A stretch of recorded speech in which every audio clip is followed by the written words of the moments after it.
And that was So Let's Go Nowhere by Arrogant Sons of Bitches. And welcome to episode 15 of Radio Graffiti on Newgrounds Radio. And we are live, ladies and gentlemen. But the band was the Arrogant Sons of Bitches. Originally one of Jeff Rosenstock's older bands, before bombing the music industry, before his solo work. And yeah, welcome everybody. My name is Gents, yours truly. And kind of tired, kind of sleepy tonight. I had a concert that I went to yesterday. It was for the 100 Gex show. If anyone needs to know what 100 Gex was, they're a two-man group that produces hardcore. I have a very hard time defining their genre per se. But yeah, let me turn on the volume just a little bit more right now because it's a little bit loud still on my end.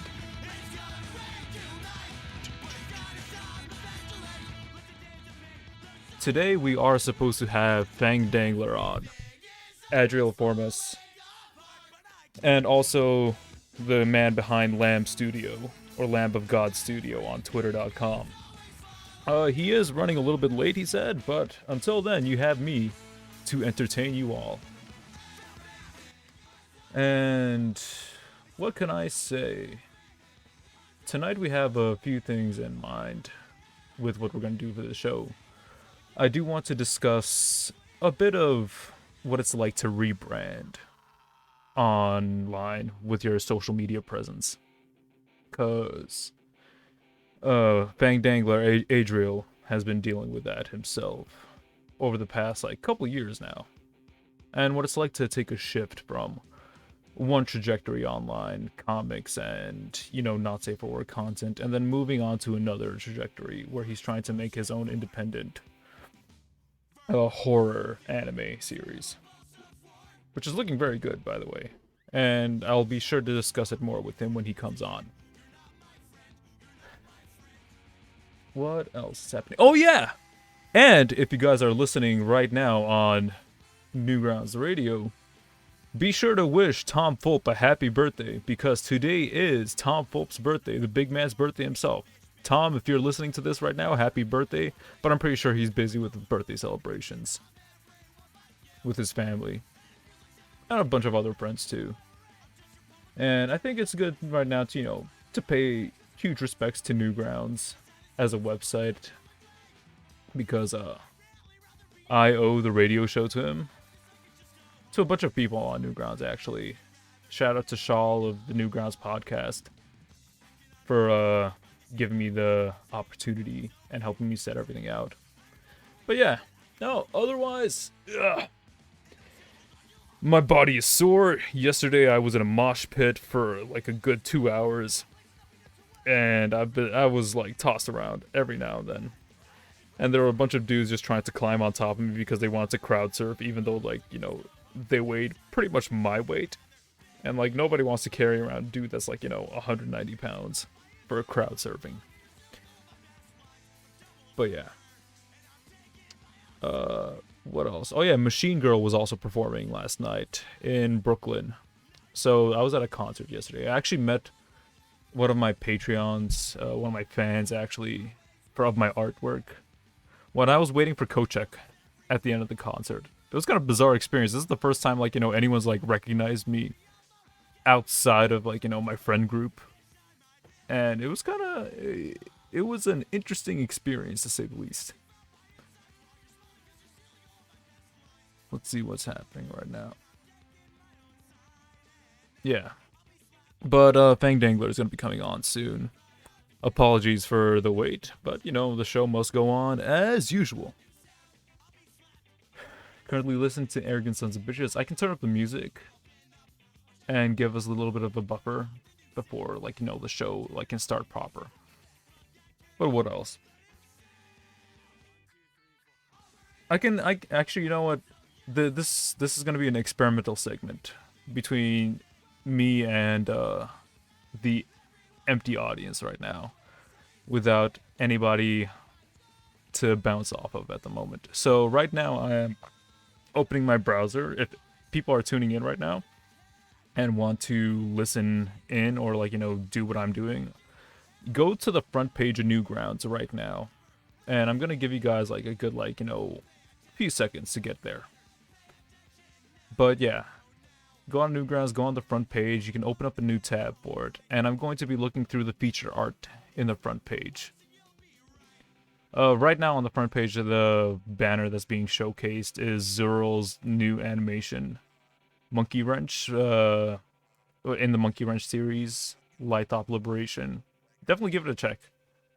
It's very interesting indie animation, and like, Newgrounds staple is there. But I am going to be going to the featured art section. For everybody that's watching on YouTube right now, we're looking at this together, and if you guys are, tuning in right now, go there. On the very first top bit in the featured art section, I'm going to be going through them one by one until my guest comes on. But here is The Legend of Zelda by Grand Falloon. And I'm just going to be like, taking a look at everything on the front page and checking out what I like about every single piece that I see there. And this is the first piece on the front page, so, the top left corner in the front page for anybody listening. I'm looking at this kind of old 80s-esque poster of Link holding up the Master Sword and a shield, standing on top of a Triforce piece, adorned with The Legend of Zelda as a title. Jerry Padilla is Grand Falloon's name. He puts a signature on the bottom right corner. What do I appreciate about this? There's a lot of very interesting color effects happening. There's a little bit of ambient occlusion. So what ambient occlusion is, for anybody listening, it's like, when you get that RGB shift in like some cameras or like, some original like VHS cameras, and they're trying to align the different channels, the red, green, blue channels. And they do that with this piece as like an effect. Ambient occlusion, if you guys ever want to like do that within your own work. And it provides a very interesting effect, like, like a pseudo 3D effect, like you're supposed to be looking at this with 3D glasses. And I really like what they're trying to do here. Not trying to do, what they are doing. As they're standing on top of the Triforce piece, his feet are perfectly planted on top there. It creates a nice little balance and separation of the whole piece. All leading, like, it's a good power stance pose. Kind of like an A, like the letter A. Moving all the way up with the Master Sword at the tip, pointing skyward. It could be a Skyward Sword reference, because, like, that's what Link was doing for the most part of Skyward Sword. But yeah, lots of uses of blues that I respect a lot. Good negative space to suggest everything, how everything is, like, valued and highlighted. I actually really like this piece. I'm gonna give it a 5 stars. We're moving back to the front page right now, and we're looking at this very second art post in the featured art section on the front page. And this is by Duxt, and it's titled Stuff I Made for versus B3 Imposter. I am assuming this is a Friday Night Funkin' mod. There is an imposter right here. The references are completely lost to me because I'm not a big fan of both Among Us. I don't even know what this like B3 imposter is, or like I'm uncertain what I'm looking at per se. It looks like maybe like a Terminator-esque imposter, but I really like the effort. I really like the personality that they give the imposters from Among Us. It's very fun. Moving back to the third piece on the front page currently right now.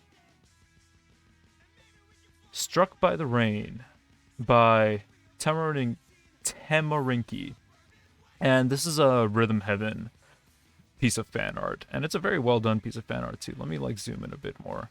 So here are the choir boys, or the Glee boys, from the minigame in Rhythm Heaven. Here's the Karate Man from that minigame and the monkey that stars in a bunch of different minigames in Rhythm Heaven.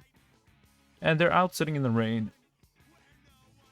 It's a very moody, atmospheric type of piece, with a lot of references to other Rhythm Heaven cast members. I like how they're like sitting down about to smoke. I'm surprised they are able to get a light off in this rain right here. But it's very interesting. I like the composition too. The lighting sets the mood, and I like the way how the inside of the building is framed.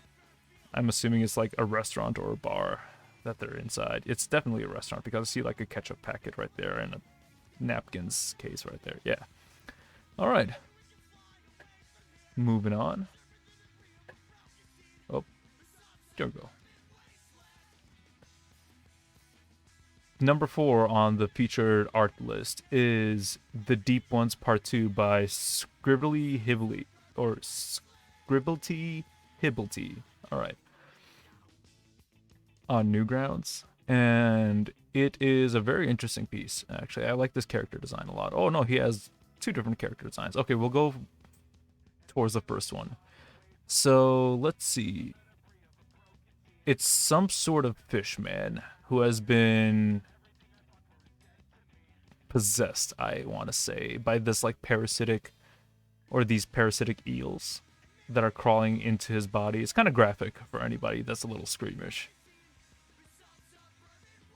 And it has some very interesting, you know, implications to it. I like the watercolors that he is implying and not implying. It's a traditional piece. It looks like a traditional piece that was scanned in. And I do like the color effects.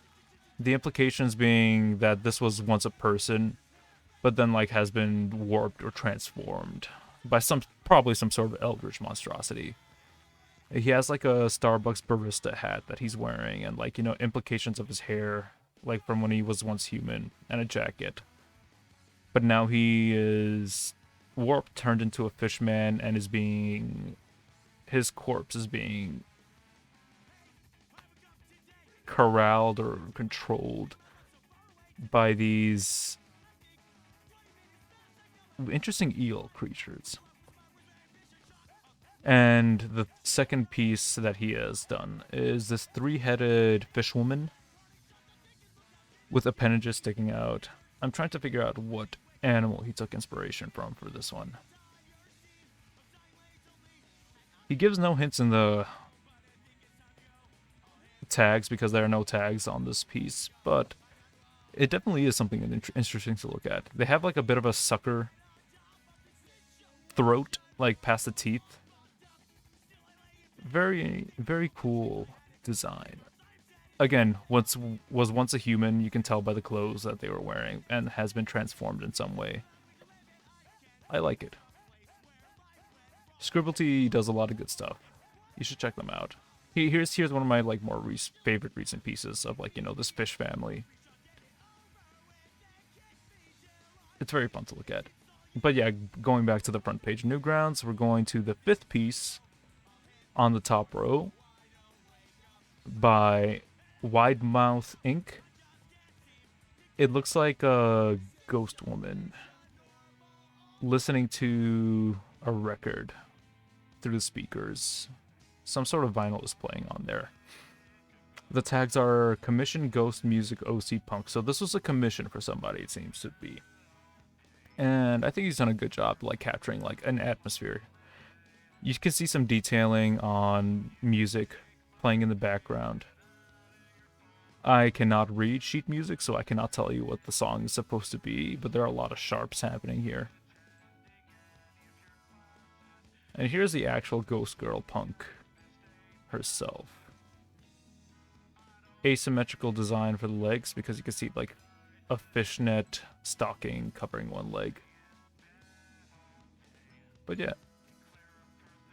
Interesting piece. I like the grain filter that's being used all around the piece to give like a sort of depth and texture to everything. And I'm pretty certain that the brush that he's using has a lot of anti-aliasing involved because, like, you know, there's no fuzziness around the edge of the line. It's all very sharp and crisp, like you would get in MS Paint. Very neat. I like the chain, suggesting that it's being linked to something else.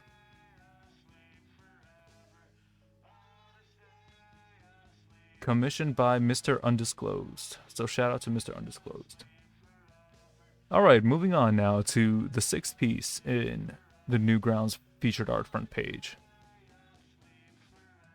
Oh, this is a neat little sprite art piece, or pixel art piece. Super Mario Advance 5 is the title of the piece. You can zoom in pretty far to like get like a better detail of the actual like pixels and sprites. But let's see here. So there's this isometric field of view. Here are the Goombas. Stars over here. It has like a little bit of Mario Superstars like aesthetic going around, because that game had like an isometric, not an isometric view, but it had a top-down view.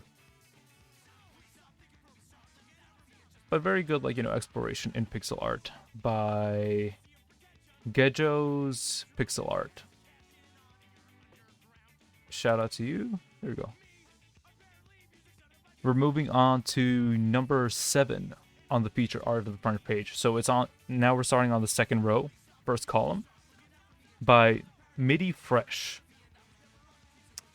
Let's see here. I don't follow this person, but here's Haruko, and here is Ritsuko from Evangelion. So 2 Gainax girls. Very different like character archetypes. I don't see like any similarities between them, so like this is a very interesting like, you know, crossover piece between the 2 of them. Let's see here. But it does like, you know, a good job at like showcasing their characters. Ritsuko is like kind of hunched over, smoking, kind of like, you know, dejected within her eyes too. And Haruko is just like having fun, goofing around, which is, you know, appropriate for the characters. I like the use of, you know, a similar motif. Here's the black of Haruka's, like, you know, straps on her vest and her leather on the pants versus Ritsuko's skirt. And they both use the same shade of red, kind of like, you know, and also on Ritsuko's shoes for the shine and the highlights, to give a little bit of a continuity between the art and the characters. I like it. And the pink and blue contrast. Here you go. Next up, row 2, column 2, we have by Mughal Lamar, Kaiben Vaxis Mordo. Oh, this is a lore piece, because like there's a lot of like text to go over it. It's a character design. Let's see here. Let's do a little bit of a critique. So this guy, I'm not even gonna read the character description right now. I'm gonna assume as much as I can based off of just the character design. So there's some technology attached to his arm right here. That's the first piece that like comes to mind, and like, you know, his head is completely covered or armored up by this interesting technology that reminds me of Fallout New Vegas, the power armors. And there are some decal work done on the armor itself to match the tribal, like, you know, paints on his body. So it's like some sort of barbarian. He decapitated somebody, so you can tell that he's a brutal sort of warrior, walking in a swampland. So maybe the swamp has some significance based off of, you know, the symbol on his shoulder pad right here. Trying to figure it out. Let's read. The loyal champion of the Vaxia tribe, Kaiben Vaxis Mordo, is chieftain Vaxius Domingo's most trusted Praetorian. Okay, Praetorian. So we have some like Roman terminology. He is known equally as a deadly warrior, and for his undying sense of duty to his tribe. His body was nearly destroyed in a battle with rebels, but has continued to serve the tribe with some of the most advanced replacement limbs Aranite priests could conjure. It is rumored that his head was so severely damaged that he cannot remove his headpiece, and that only the brain remains intact within. What Kaiban lacks in charisma and subtlety, he more than compensates with a single-minded focus on his goals. He may be a blunt tool, but an extremely effective one when used correctly. This makes him and the chieftain a good pair. Voxius is clever enough to use his Praetorian effectively, and Kaiban can always be counted on to fulfill his duties. When the imposing cyborg arrives, people treat him with an attitude of respect and fear, something which Kaiban secretly relishes. Okay. Interesting. You could kind of glean a little bit of, like, you know, again, some sort of tribal fixation based off, like, you know, the markings on his skin. And, you know, it's interesting, you know, he was harmed in battle. That's why he has this, like, you know, robotic limb attached to him. Cool piece. I like the ink work here, and I like the way how shadow is implied with the dashes and the hatch work. Very good at implying form. Cool piece. There we go.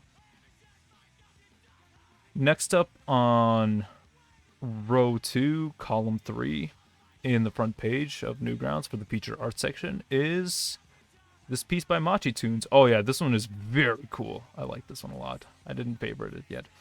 Let's see here. It's a traditional piece done in ink of Machi's original character with a limb that's been blown off.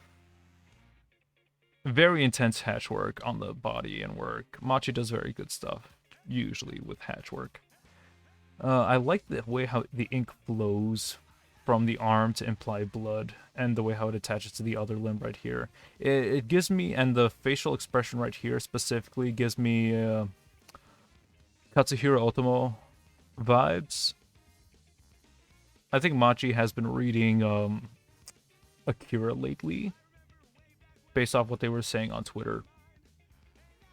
And you can kind of see that in the facial expression here, and also the vibe of this piece, the intense negative space, almost like when Tetsuo was looking at his, like, you know, dismembered arm or broken arm.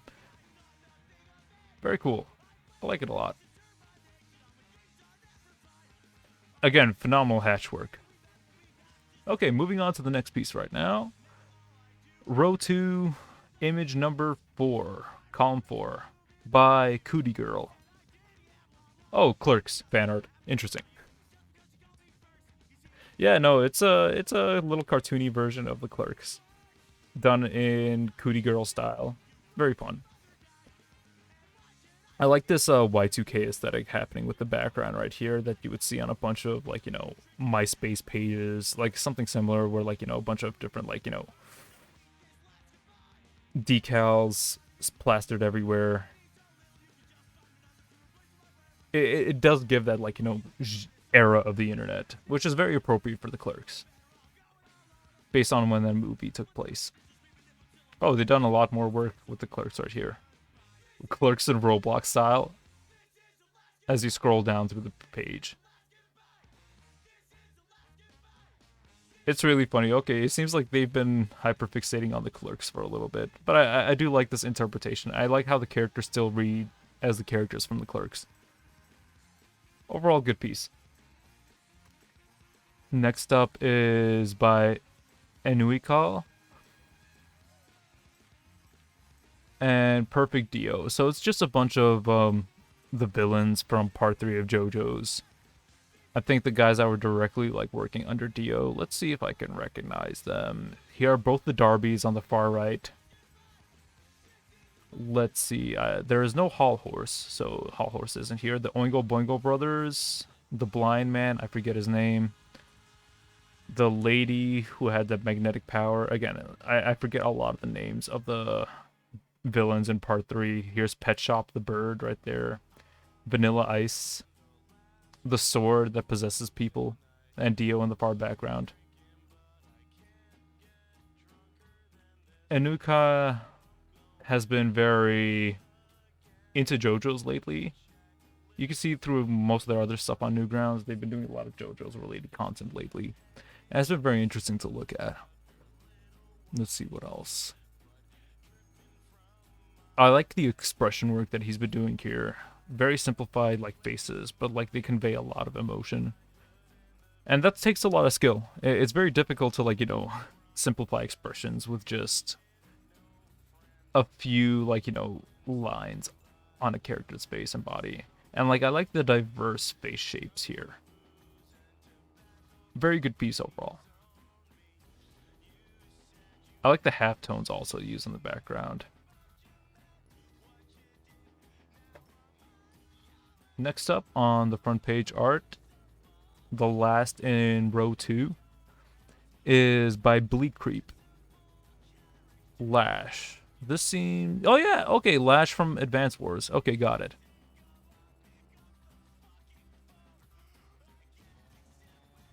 Very fun stylization. A lot of use of halftones and filters on top of the art. Lineless style too. So what I mean by lineless style for anybody listening, usually when you sketch something, or typically when I sketch something with line work. And when you want to apply a lineless sort of style, that's like implying form without line and just color work. There are still like harsh divides between like based off of the values that you use. There are harsh divides between like different parts of the figure to imply shape and overlap and like different forms of the figure. And they do fun stuff. They do fun stuff here with it. There is a gradient in the background for the halftones. And there's another separate halftone gradient starting from the top to the center of the piece. It's a fun little piece. I haven't seen any fan art of Lash. Next up, we're moving on to row 3, the first image in the featured art page. Night Marilyn. Interesting. This feels like an original character. Forgive me if I'm wrong. But Night Marilyn, I assume, is Wellwraith's Art's original character here. Fun pose. I like the color. I like the outline that highlights the character. The chariot, so I'm assuming they're doing a tarot card sort of motif. And they took their original character right here and decided to make it part of that tarot motif. I like the armor work. I like the coloring right here. Some fun shading. Yeah. Good job. Next up, we're going to Artimon on the front page. I think this is supposed to be Winnie the Pooh. Yeah, this is like some horror rendition of Winnie the Pooh. Winnie the Pooh, Blood and Honey. Yep, that's the title of the piece right here. Oh.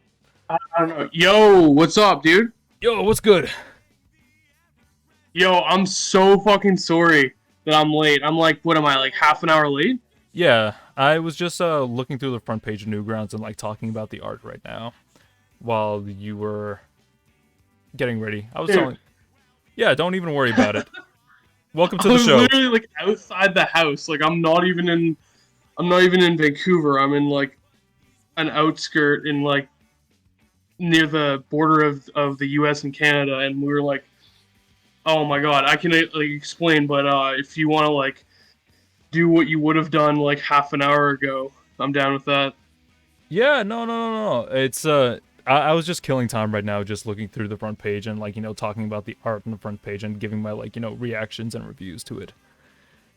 But yeah, no, let's set up your thing because I meant to do this before the show started. But yeah, no, welcome to the show, everybody. If you're tuning in right now, here is FANGDANGLER, Adriel, also the guy behind Lamb of God Studio, making Cassandra Complex. Yo.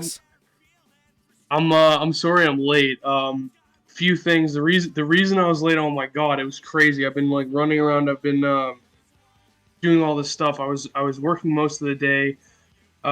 Yeah, like you said, on Cassandra Complex, and then I'm with my family right now. I'm at my family's place, and my brother actually took me and my wife out to shoot guns in like a mountain range. Oh, that's pretty So we were fun. doing that, and our scheduling got pretty mangled, got mangled pretty horribly. But I also wanted to say, like last time I was on here, I was like I was really drunk, I was really hammered, and Oh, I didn't even the know thing that. about me is kind of weird is that I'm sort of the opposite of the regular thing where I'm like I'm pretty uninhibited when I'm sober, but I get more like I clam up a lot more if I'm hammered.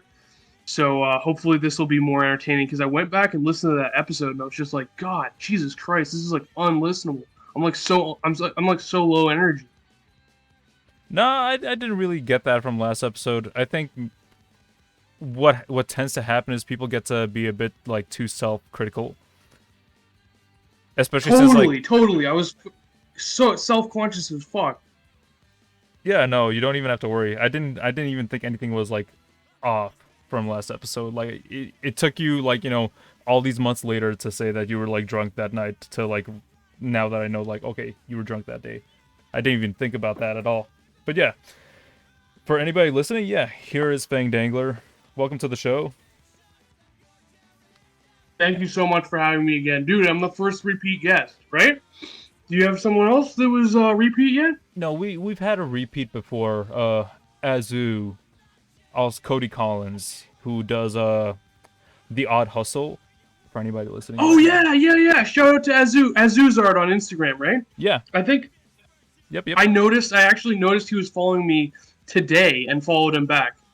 Um, so yeah, shout out. That guy's really cool. His art looks really good. Yeah, no, he has been one of like my favorite artists for the past 3-4 years now. And I did. Oh no, I'm not gonna like get too much into like personal stuff with that, but like I'm good friends with him, just to like say the least, right there and there. But yeah, what I meant to start today with you was talking about transitioning, not transitioning, but shifting focus Hmm. online Hell yeah. Yeah, let's and talk about it, man. your personal journey with that and why you Oh, decided to dude, make there's the like so many switch. different. Yeah, totally. Why I decided. There's like so many different like aspects of it, and like there's so many different aspects of it, and I've talked about different aspects of it at different times before, but it really is like a multitude of different reasons. Like sometimes when you see people describing the reason for something, it seems like that it's because they're in cognitive dissonance, and so they're just trying to give as many different reasons to like convince you of something. But When in you this say case, cognitive dissonance, what do you mean exactly? I mean just when someone tells you that something is happening for a bunch of different reasons, usually it means that they don't know what's actually happening. Okay, all right. In terms of diplomacy and things like that, like it's usually like when someone has like 80 trillion reasons for why something's happening is usually just they don't have one good one because one good reason's better than a million nonsensical ones. But the ones the reasons that I had were like number one, uh, like I just it's so crazy, but like I think a lot of people use erotic art as an outlet for being lonely and like having a lot of sexual energy and pent up frustration, and they can't express it or engage in it with another person because they're like they can't have sex with someone, they're alone, and so they have all this sexual energy and they channel it into art, and I think that's the case with a lot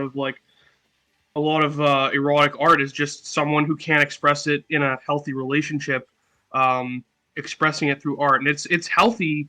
It is healthy to express yourself through art that way, but I found that once I was in a really solid relationship that where I was really satisfied.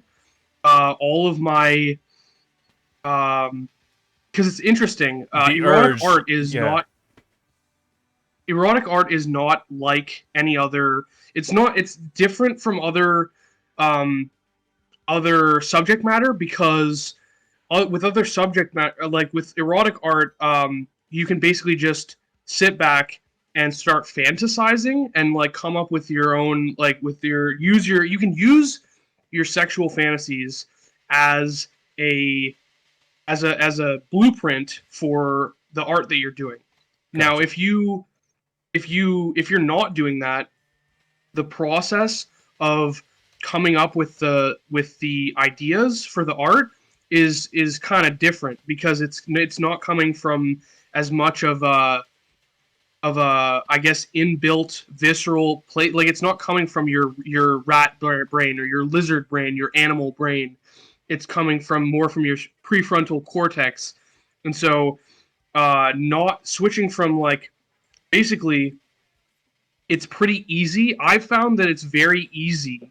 It's extremely easy to make art based on your sexual fantasies because when especially when you're a young man, the shit Interesting. comes like so naturally. I It comes so naturally and readily to your head. Like the to for me, the things of like the way that the sort of formulaic and automatic and sort of assembly line way that uh, people create OCs and lore around their OCs with Twitter art is that usually it's like you think about a type of girl that excites you or yeah makes you feel horny or and this is like their personality. You have like their personality, their hairstyle, their eye color, the type of clothes and fashion that they have, and like how their voice sounds, how they talk, how they what they prefer sexually, and things like that. Like all that stuff, there's an endless.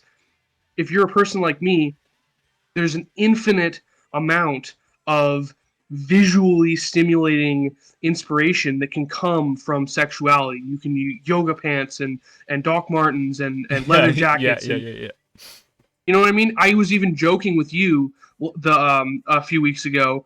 You know, you did the drawing of Shar in a kimono Yeah, yeah, yeah. or whatever, right? And she had her hair up.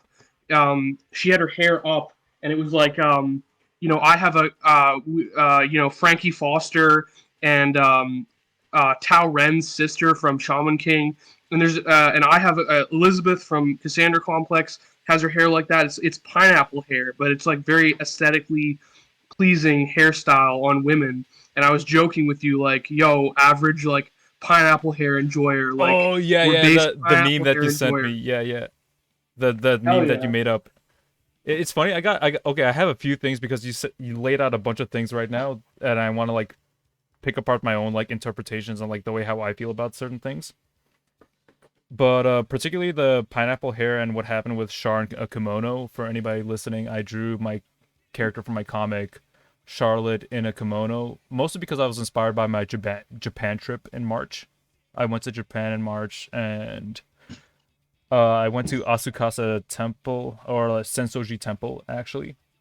In Japan, I took a lot of photos and I noticed a lot of women there in kimonos, and I noticed everyone there had their hair tied up.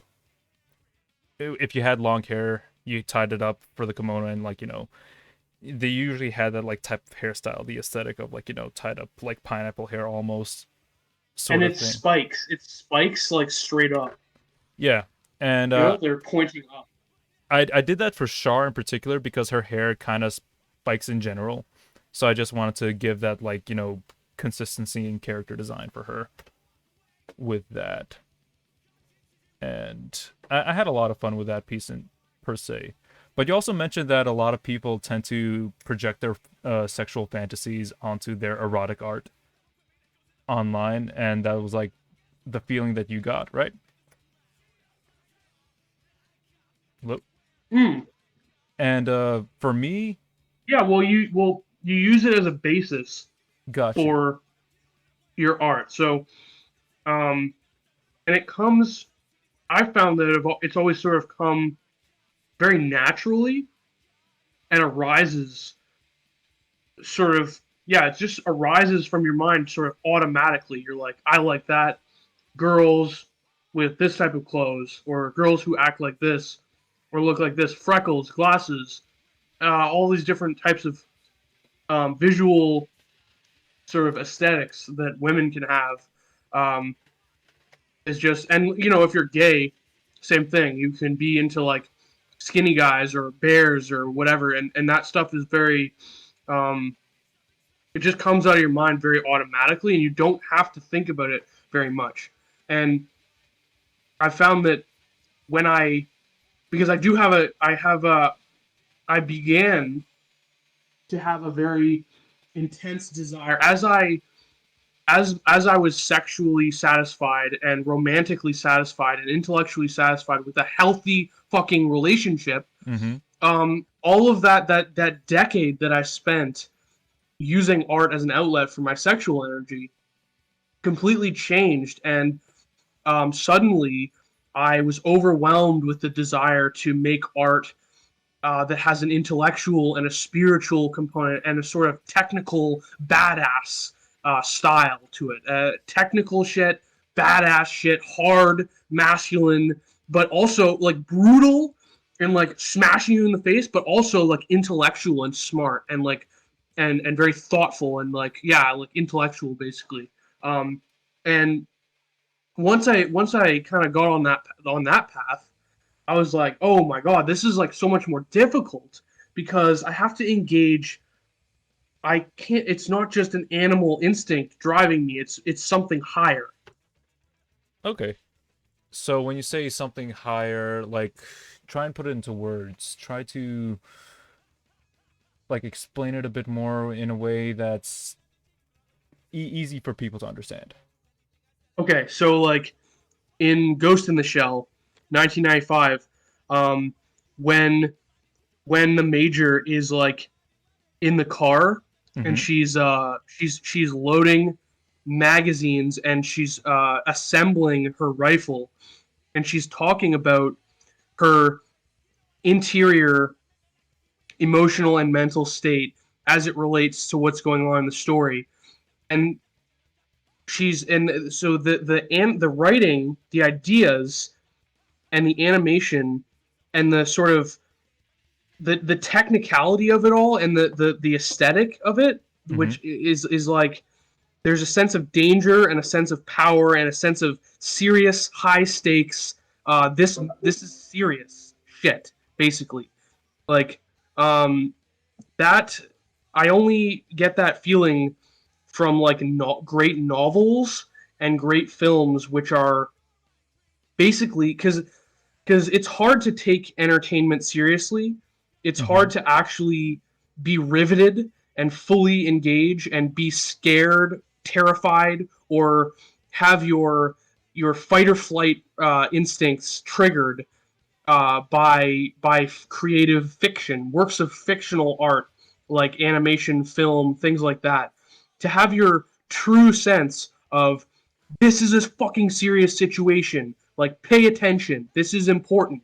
Like, it's hard to get people to pay attention like that. Most people have a sort of detached, disengaged affect when they're consuming media, and that atmosphere and that tone was something that captivated me, and I want to make something that's like that.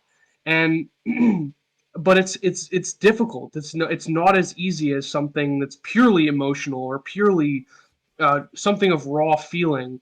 I think raw feeling and emotion are really important. But if I can like see, this is the dichotomy that I always tell people when I'm talking about Cassandra Complex is like it's kind of like like My Chemical Romance, like very emo goth type feeling, but with espionage, tactical espionage. Think Metal Gear Solid, think Splinter Mm-hmm. Cell, Mm-hmm. like, and putting those things together is so insane and psychotic and retarded that I feel like no one else could ever jack that idea from me. No one else could ever steal that because no one else is crazy enough to try and put that stuff together. Like emotional romance and like heartbreaking um, stuff like that, like very deeply feeling and human emotions and relationships and with each other, combined with this more like hard metallic action sort of aesthetic. Okay. And that's what I talk about to people. That's what I tell to people and try to express when I'm talking about my show. But the problem is, and the thing that's driving me, and the thing that's making me crank this out so much is that explaining it to you and saying it in words, it doesn't really get it across. The best way I get it across is when I actually draw things and put them out. That I think when I draw things and when I release them and when people see them, they totally understand where I'm coming from. Like they get it. They're like, oh, whoa, it's like an anime, right? It's a scary, serious anime, but the logo is like a death metal font, Yeah. and the characters seem to have this emotional depth to them. They're not just silent killers or action heroes or whatever. Like they have this emotional dimension to them, and they have a deep well of feeling I think the behind attitude what they're doing. sheets, yeah, I think the attitude sheets that you've been posting lately have been showcasing a lot of what the characters are about. And I think that's what people are very attracted to, because they get a sense of who this character is based off of the range of emotions that they display within those sheets lately. Exactly, and that's why I had to do them. Because I wanted to launch right into animation. I am storyboarding. I'm doing the layouts right now for an opening sequence, and I want to make a bunch of different animations. But so I'm doing layouts for that right now, and hopefully it won't take too long. But I realized in the process of that, like, look, I need to draw these characters a lot to get a better grip on who they are. I need to actually draw them more. I can't just have them in my head. I need to draw many different drawings of them and I need to see them. What do they look like when they're happy? What do they look like when they're scared? What do they look like when they're angry? What are their each character, and doing that has revealed so much more to me. Like I realized there's so much more behind them, and I'm getting to know them so much better now that I'm doing this character sheets. It's a world of difference between an attitude sheet and a model sheet. Yeah, no, I would agree. A lot of figuring out what a character is or how they work is you got to put them in different sort of situations, or you got to explore. You have to put yourself in the head space of the characters, and this is what I do. Exactly. Many, and the important thing is many drawings, many, Yeah, multiple. They need to wear different outfits, have different expressions. Their bodies need to be in different positions. Many drawings of the character's body in different positions gives you so much clearer of a vision. It's giving me so much of a clearer vision of who they are, and how their personalities are different from each other. Um, it's really it's amazing. I'm getting the great thing about this is that the more I do it, and also what's so relieving to me is that I'm getting followed by like amazing artists, like really seriously good artists are seeing what I'm doing and following me, and I notice that. Like I notice when really good artists, serious people are checking for my shit and seeing it, and that's really like that matters a lot to me. That's a huge indicator that I'm doing something correctly, and that when I first started this project, it was so much more nebulous and so much more unclear how I was going to do it. But the longer I push on it, and the more I sort of get out of my head, like the mechanical mechanisms, like I haven't, that's one of the elements of the show that I haven't gotten out of my head yet. Like I haven't let it out of the cage in my head because there's just so much other things that I need to do first that are more important, like the organic expressions of their faces and their bodies. I had to do that first before I say, "Oh, hey, also, a huge element of this show is like the taxi driver sleeve gun, and one character makes it, and then another character later after a time skip uses it, and it has this sort of significance to the story, and then another character has like a metal like helmet mask that sort of comes apart, and it's like Isaac's helmet in Dead Space. I'm like obsessed with the Isaac's suit and his helmet in Dead Space, and I was like, dude, I want to have like a serial killer character that has like this bulletproof helmet that like mechanically comes apart and forms a collar, and it's like, but that's an element of the show. Like these they're not sci-fi, right? They could exist in real life. Like someone on YouTube, some guy, he actually made the taxi driver sleeve gun with like a rail Yep, yep, yep. on your forearm, and you activate it, and it actually shoots a small gun into your hand, and you catch it, and it works. You could do that in real life. So that element of the show, I actually haven't. I think I made a test animation.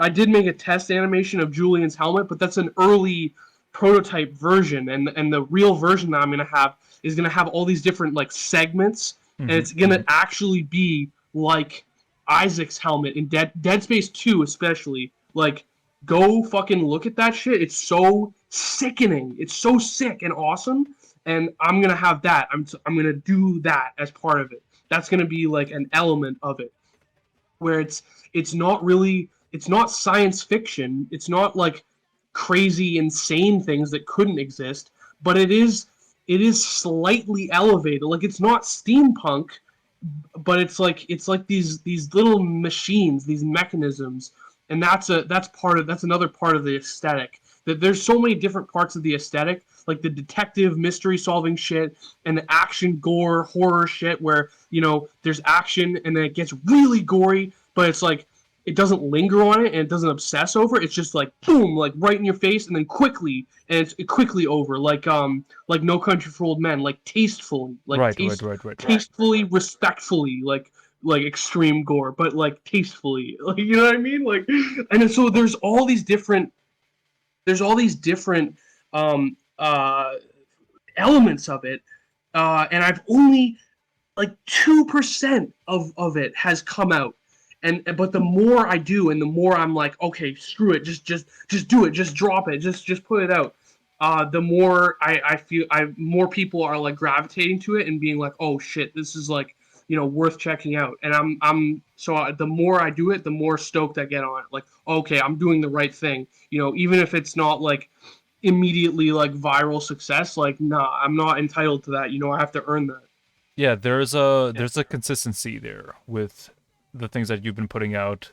That's all, especially in the Lamb of God Studio Twitter and Instagram that you have, where you've just been releasing content specifically laid out for Cassandra Complex that gives some cohesion to the world, which makes it more interesting for people to follow. So for me, I see it as building blocks to something bigger whenever I'm looking at it, and that's just Yeah, my take yeah, on it. and that's the idea, is that basically I can't. What I realized is I can't secretly go away and secretly make this. I can't keep everything a secret. I can't be like, oh, spoilers, this and that. No, I have to produce this in public. I have to put all my concepts and all my mistakes and all my screwed up retarded things that like go in different directions and don't exactly, like, it's not consistent, like things change. I started the account and I was still posting things in color, and then I decided, like, do it in black and white, and so that's not consistent, and the characters aren't consistent. They're changing over time, but they're still sort of recognizable as the same character, and I've just accepted, like, okay, that's how it's going to be. Just produce it in public. Just Just write it and draw it, and have your process be public, because Robert Valley put on his YouTube, he put many different process videos of his new film that he's working on, and he's sort of gone underground now, and he's not posting those anymore. But when he was, it was drumming up publicity, and people were getting more and more excited and engaged in it, and being like, "Oh, what's going on here? What's this guy doing?" Producing it in public. That's the way that I'm gonna generate momentum for this. Is actually having my whole process just visible, and I don't I can't keep the whole thing a secret, and and not release things. I have to release works in progress, essentially. I take it like it's sort of a developer diary when I see things like being posted Absolutely, online. Yeah. absolutely. And I really like that type of stuff. For me, that's stuff that I find very engaging because it's also extremely useful to understand, like, not just as a potential audience member or viewer, but like as another creator too. When you're looking at another person's process, you tend to learn a lot about them through their process, and it kind of motivates you to make something yourself. That's what I do with my own stuff. Sometimes I have like I have some character designs that I'm fumbling around for, like characters I'm thinking about in the future, and I'm trying to like workshop them through posting them online, or like having that sort of diary online, and then I explore them in the actual like comic and narrative, and that's how they develop. And I feel like there's a value to that. I feel like people should not hoard their creative developments in a way, because let me get this thought out in a more cohesive way. People should not hoard their creative works, because again, you're not working for a company that's trying to like keep everything private to themselves. You're trying to develop something wholly yourself, your own piece of work and narrative that you're trying to like put out into the world, that isn't held back by like corporate intrigue or corporate espionage. Because what I feel with a lot of shows, why you sign a lot of NDAs, is because you don't want people to like steal your ideas or credits, or Yeah, you're trying to develop heat, and you're trying to build momentum.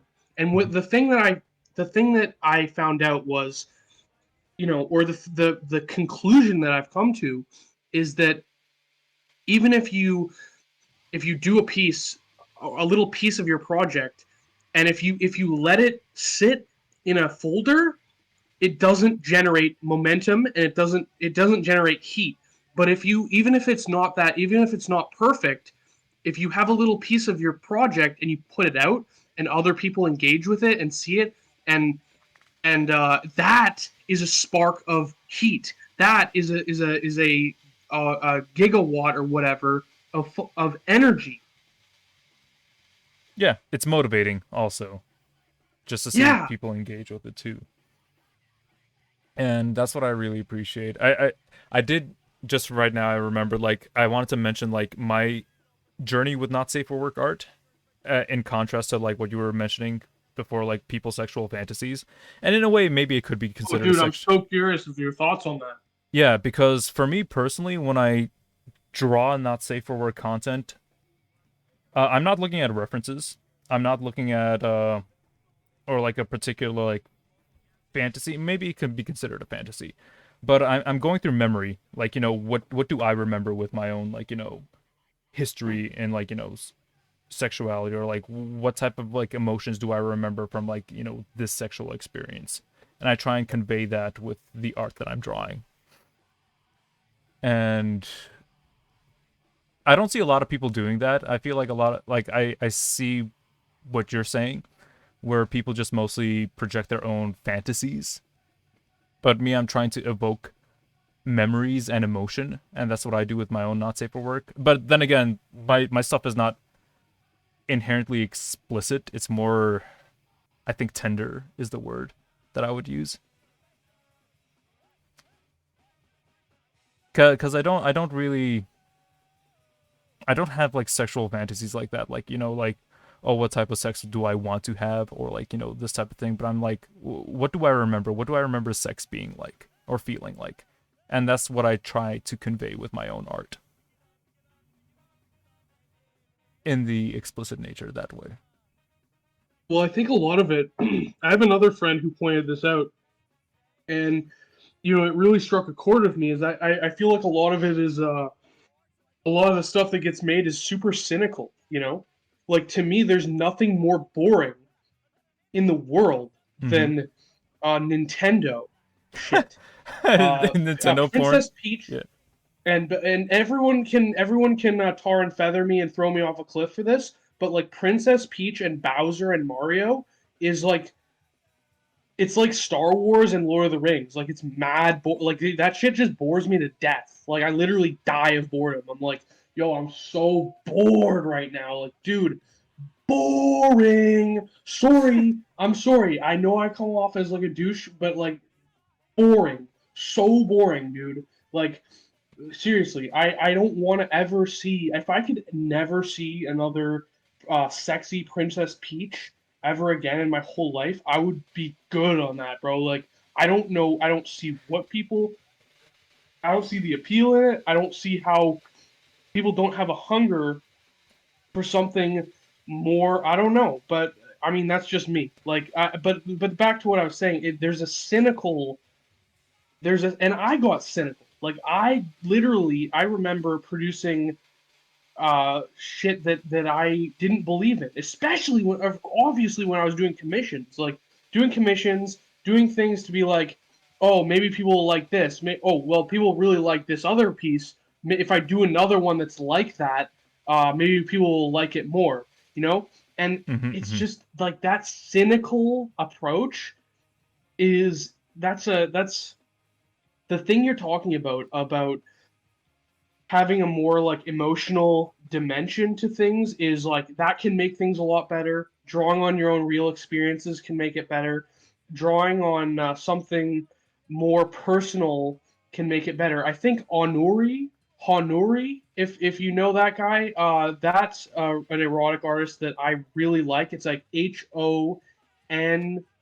HONOROU what I think Honori on Twitter. Yeah, like HONOURI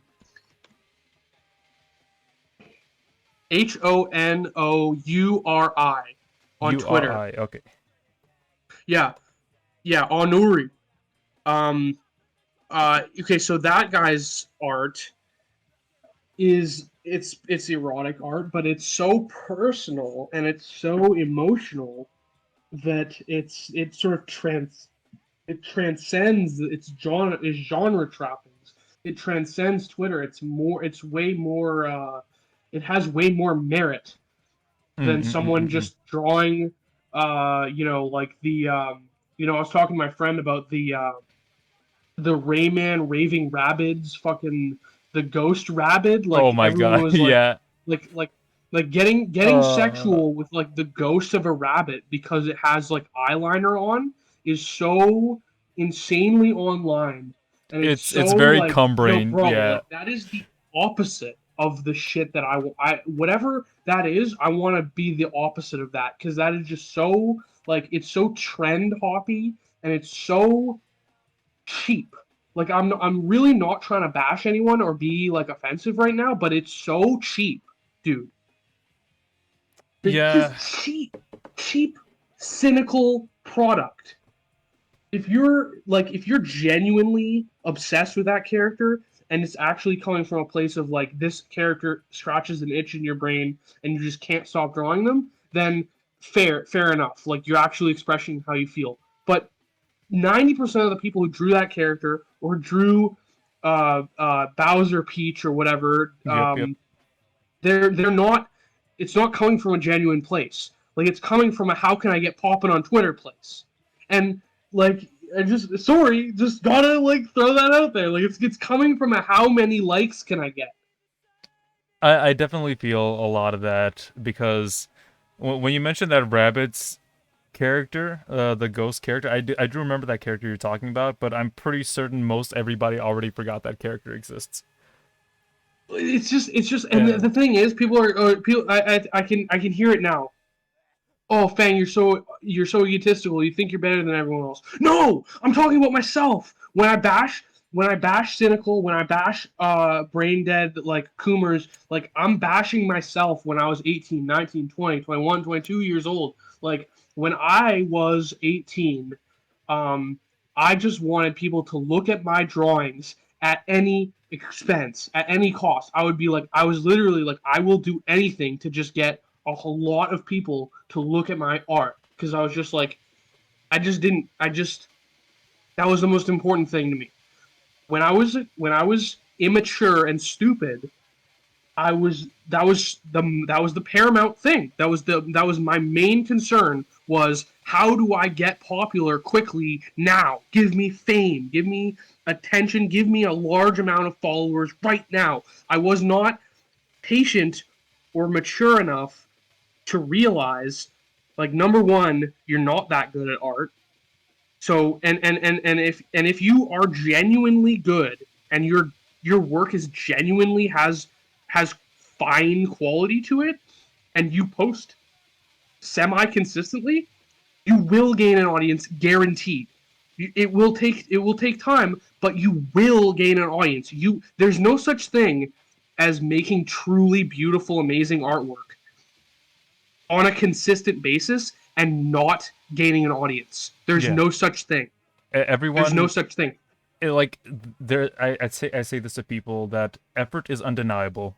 Uh, Whenever you see somebody that's putting a high amount of effort and they truly are skilled and they devoted themselves to it, it's undeniable. You see some artists and you can tell right away from a glance that like they are something truly special, and it's very difficult to deny their skill.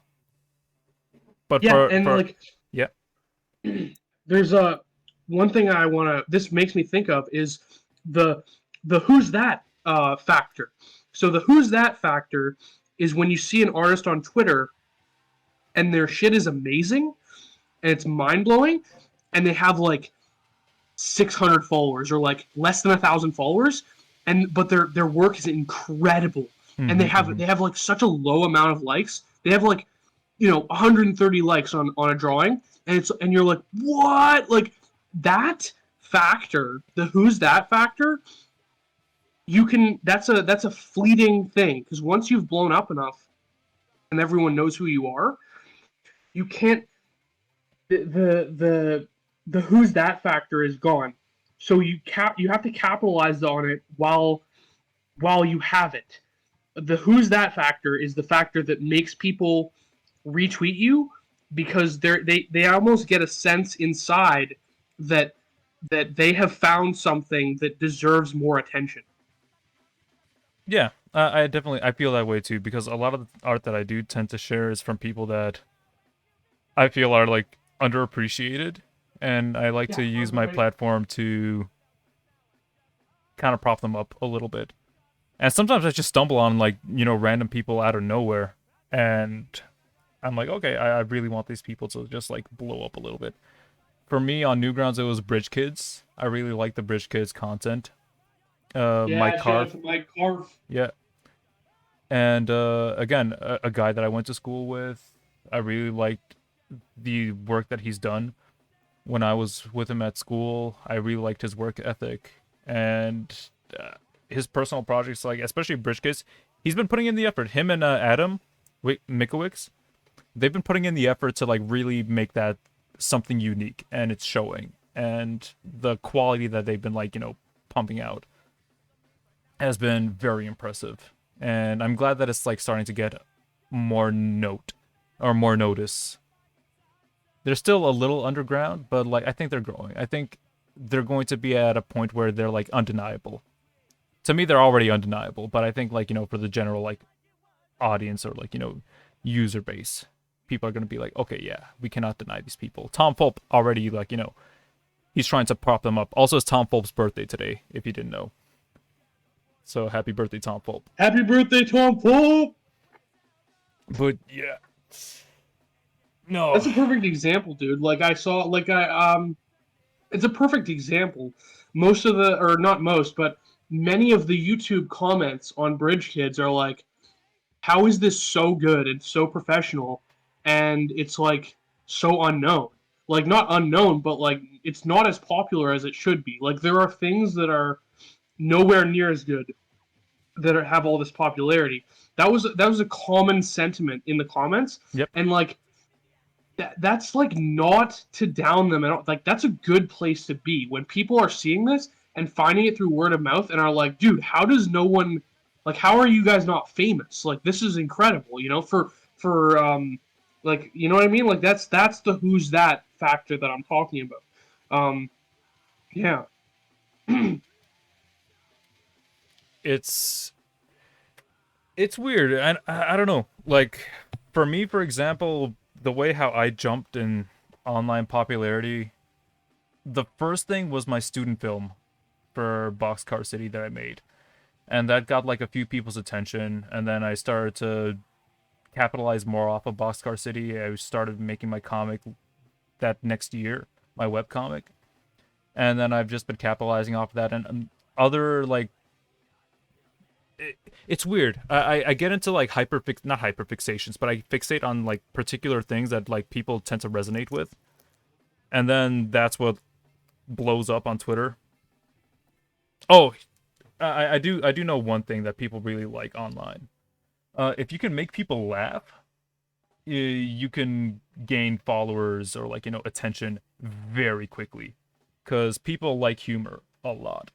And if you can capitalize off of humor, you can blow up really quickly. But the problem with humor is once you start doing humor, people do nothing but expect humor out of you.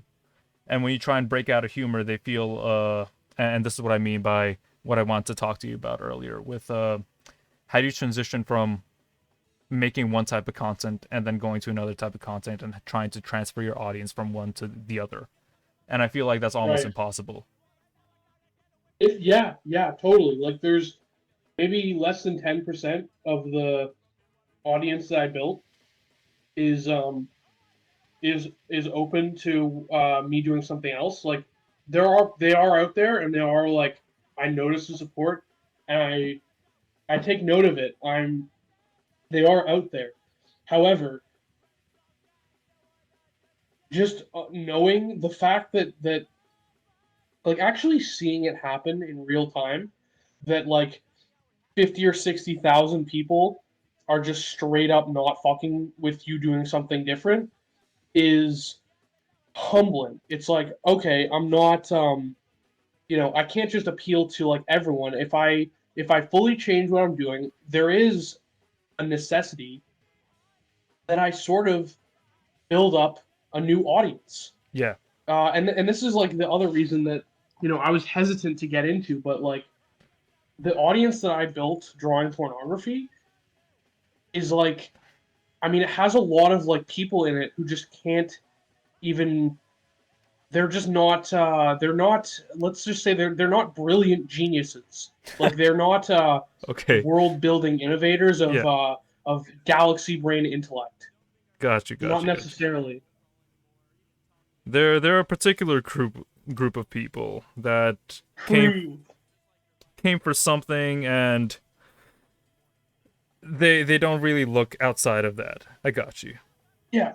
Yeah. The trick is for me is trying really hard to not be bitter about it and like blame them. People have said to me, like, look, it is what it is. You just need to build a new platform, a new audience, and they're totally right. Like, I should not expect people to come to an ice cream parlor and for me to give them sushi or Got you. Got you you. know what I mean, or Mm-hmm. curry. Yeah. People came for like a particular thing, and they're not necessarily on board with you, the artist per se. They're on board for the particular things that you've been making, and that's like sometimes like disheartening. But at the end of the day, the people that are willing to come with you in like a new stage of like your creative pursuits, I feel like they're very valuable. I feel like they're like true fans, people that have been there for you, like not specifically for the porn, but like they're like, oh hey, this guy draws in this very particular sort of way, and I really like what he's doing, and I want to like follow that element of it. Yeah, and I notice those people, and that means everything to me. I mean, that's the audience that I really want with me. That's the audience that I'm literally speaking to when I draw something. That's the people who I know I'm showing my work to, is people who give a shit about it. Yeah. And that's important. I refuse to, I have friends who don't who don't want popularity or Mm-hmm. don't care about it at the very least. And part of this, of like trying to become more mature and trying to become more patient and reasonable and not bitter and not egotistical, or at least keeping my ego in check, is realizing that I'm not willing to make art in a vacuum. I want attention. I want success. I want lots of people. Basically, I don't want everyone in the world. Like, I don't want to be like Marvel movies. I don't want to be this slop for everyone in the entire world. Yeah, you don't want to hit But the lowest common denominator. no, exactly. I don't want to hit lowest common denominator, but I do want everyone in the world who would fuck with my shit to fuck with it. Like, I want to reach everyone who would like it.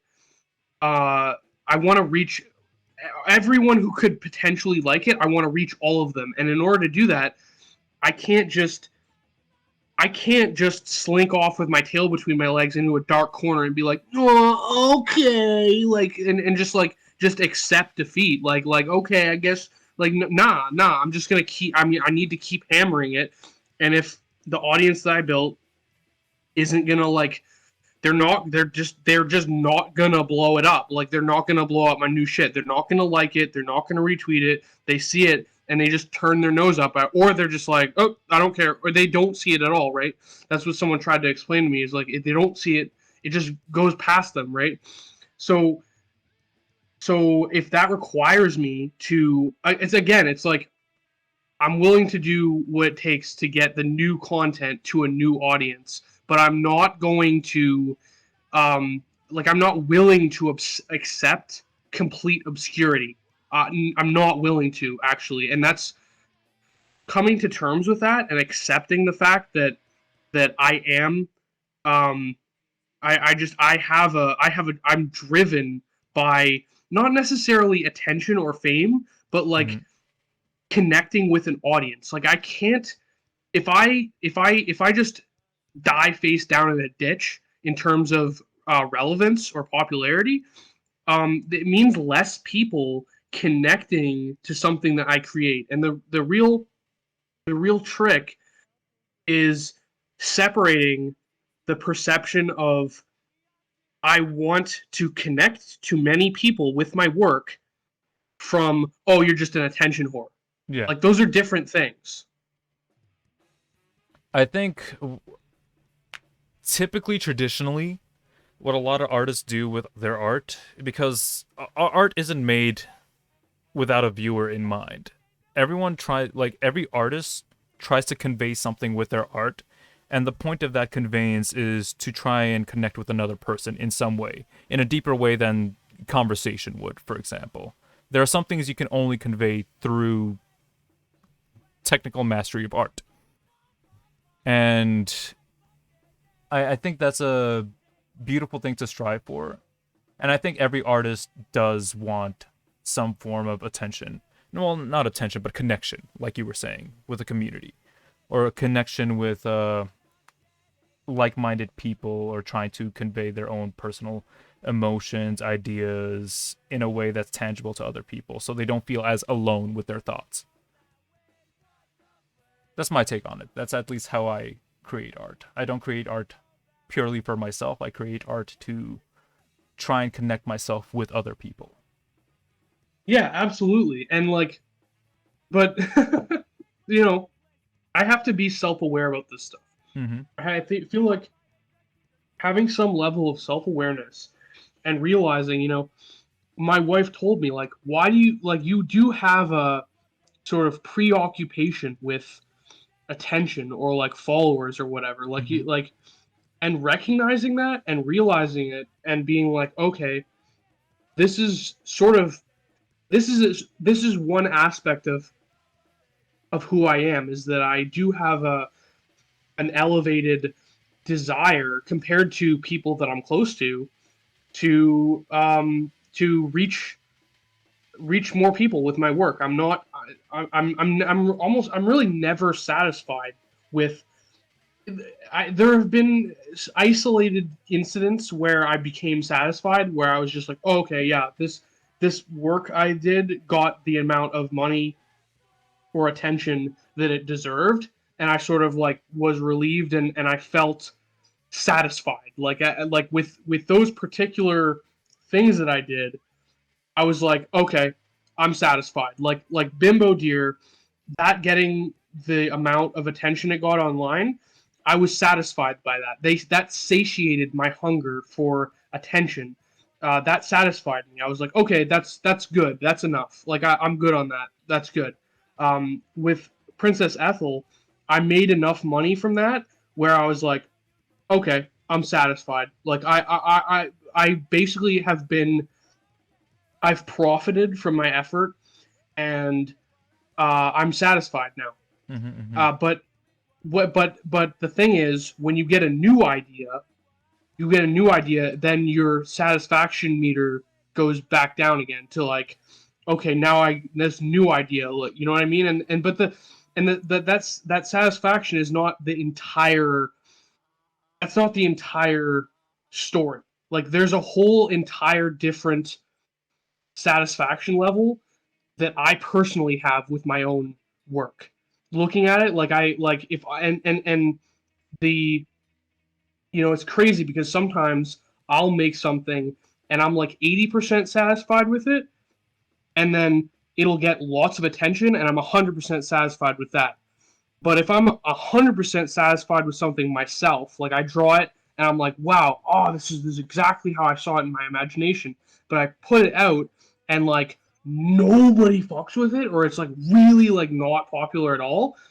That like hurts. It literally hurts. Like if I think I killed it on something and I'm very happy with it, and then it gets like very like really like lukewarm reception and like no one really feels it, like that's that's a humbling experience, and it's like, all right, I guess it wasn't as fire as I thought it was, or whatever. A huge It's element of this is luck as well. Like yeah. luck is a massive component of this. I noticed this recently because you know the work in progress of the Elizabeth character sheet, it just got into the algorithm, and once you get in the algorithm, it takes you on a run. But the thing is, it only happens if you get into the algorithm. It only works. It only happens. You only hit or blow up if you get your foot in the door of the algorithm. If you get into the algorithm, it takes your shit and just shows it to like so many people, right?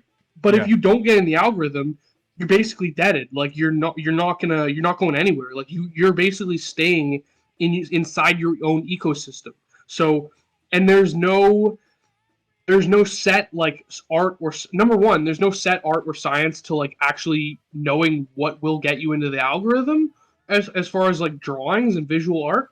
And the other thing is, even if I did know that, that's not gonna drive what I'm doing, because at this point the ideas and the themes that are lodged into my brain permanently for this project, they're not gonna be changed by popularity. Like I'm glad that it's picking up steam and popularity. I'm happy about that. But even if it didn't, if I stayed stuck, I would still keep going on the same thing. Like it's not dictated by that, which is like the first. This is like new for me, Like this is the first time where I'm, you know, basically my attitude is, if this gets attention, then that's great. But I'm not going to stop doing it if it doesn't get attention. Right.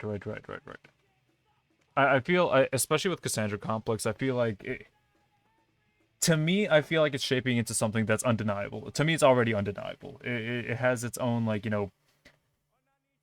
unique vision that I don't see anywhere else, or I don't see people trying to emulate something similar. And what I feel is going to happen with it is once it gets finished or once it comes out, I feel like it's going to, again, it's going to be undeniable. People are going to be sharing it around with each other because they're like, hey, check this out. This is like something that's like really interesting or very unique. And I'm not seeing anything like this anywhere else currently. And once it drops or once it launches like officially like that, then it's just going to like, spread to like, public awareness. But until then, it's like a discovery period for people. It's just like people are discovering the concept of Cassandra Complex. Yeah, absolutely. And I feel similarly with my own thing. I feel for Boxcar City, a lot of people are conceptually very interested in it. Not necessarily that they're reading the comic weekly. I check the statistics for my thing every now and then, like once a month, and I get like average 200 to 300 visitors, like unique visitors per week on my comic. And that's not like, that's nothing to sneeze at. That's like, for me, that's more than I ever expected. But compared to like, my Twitter account and like, what my illustrations do, it's not that much.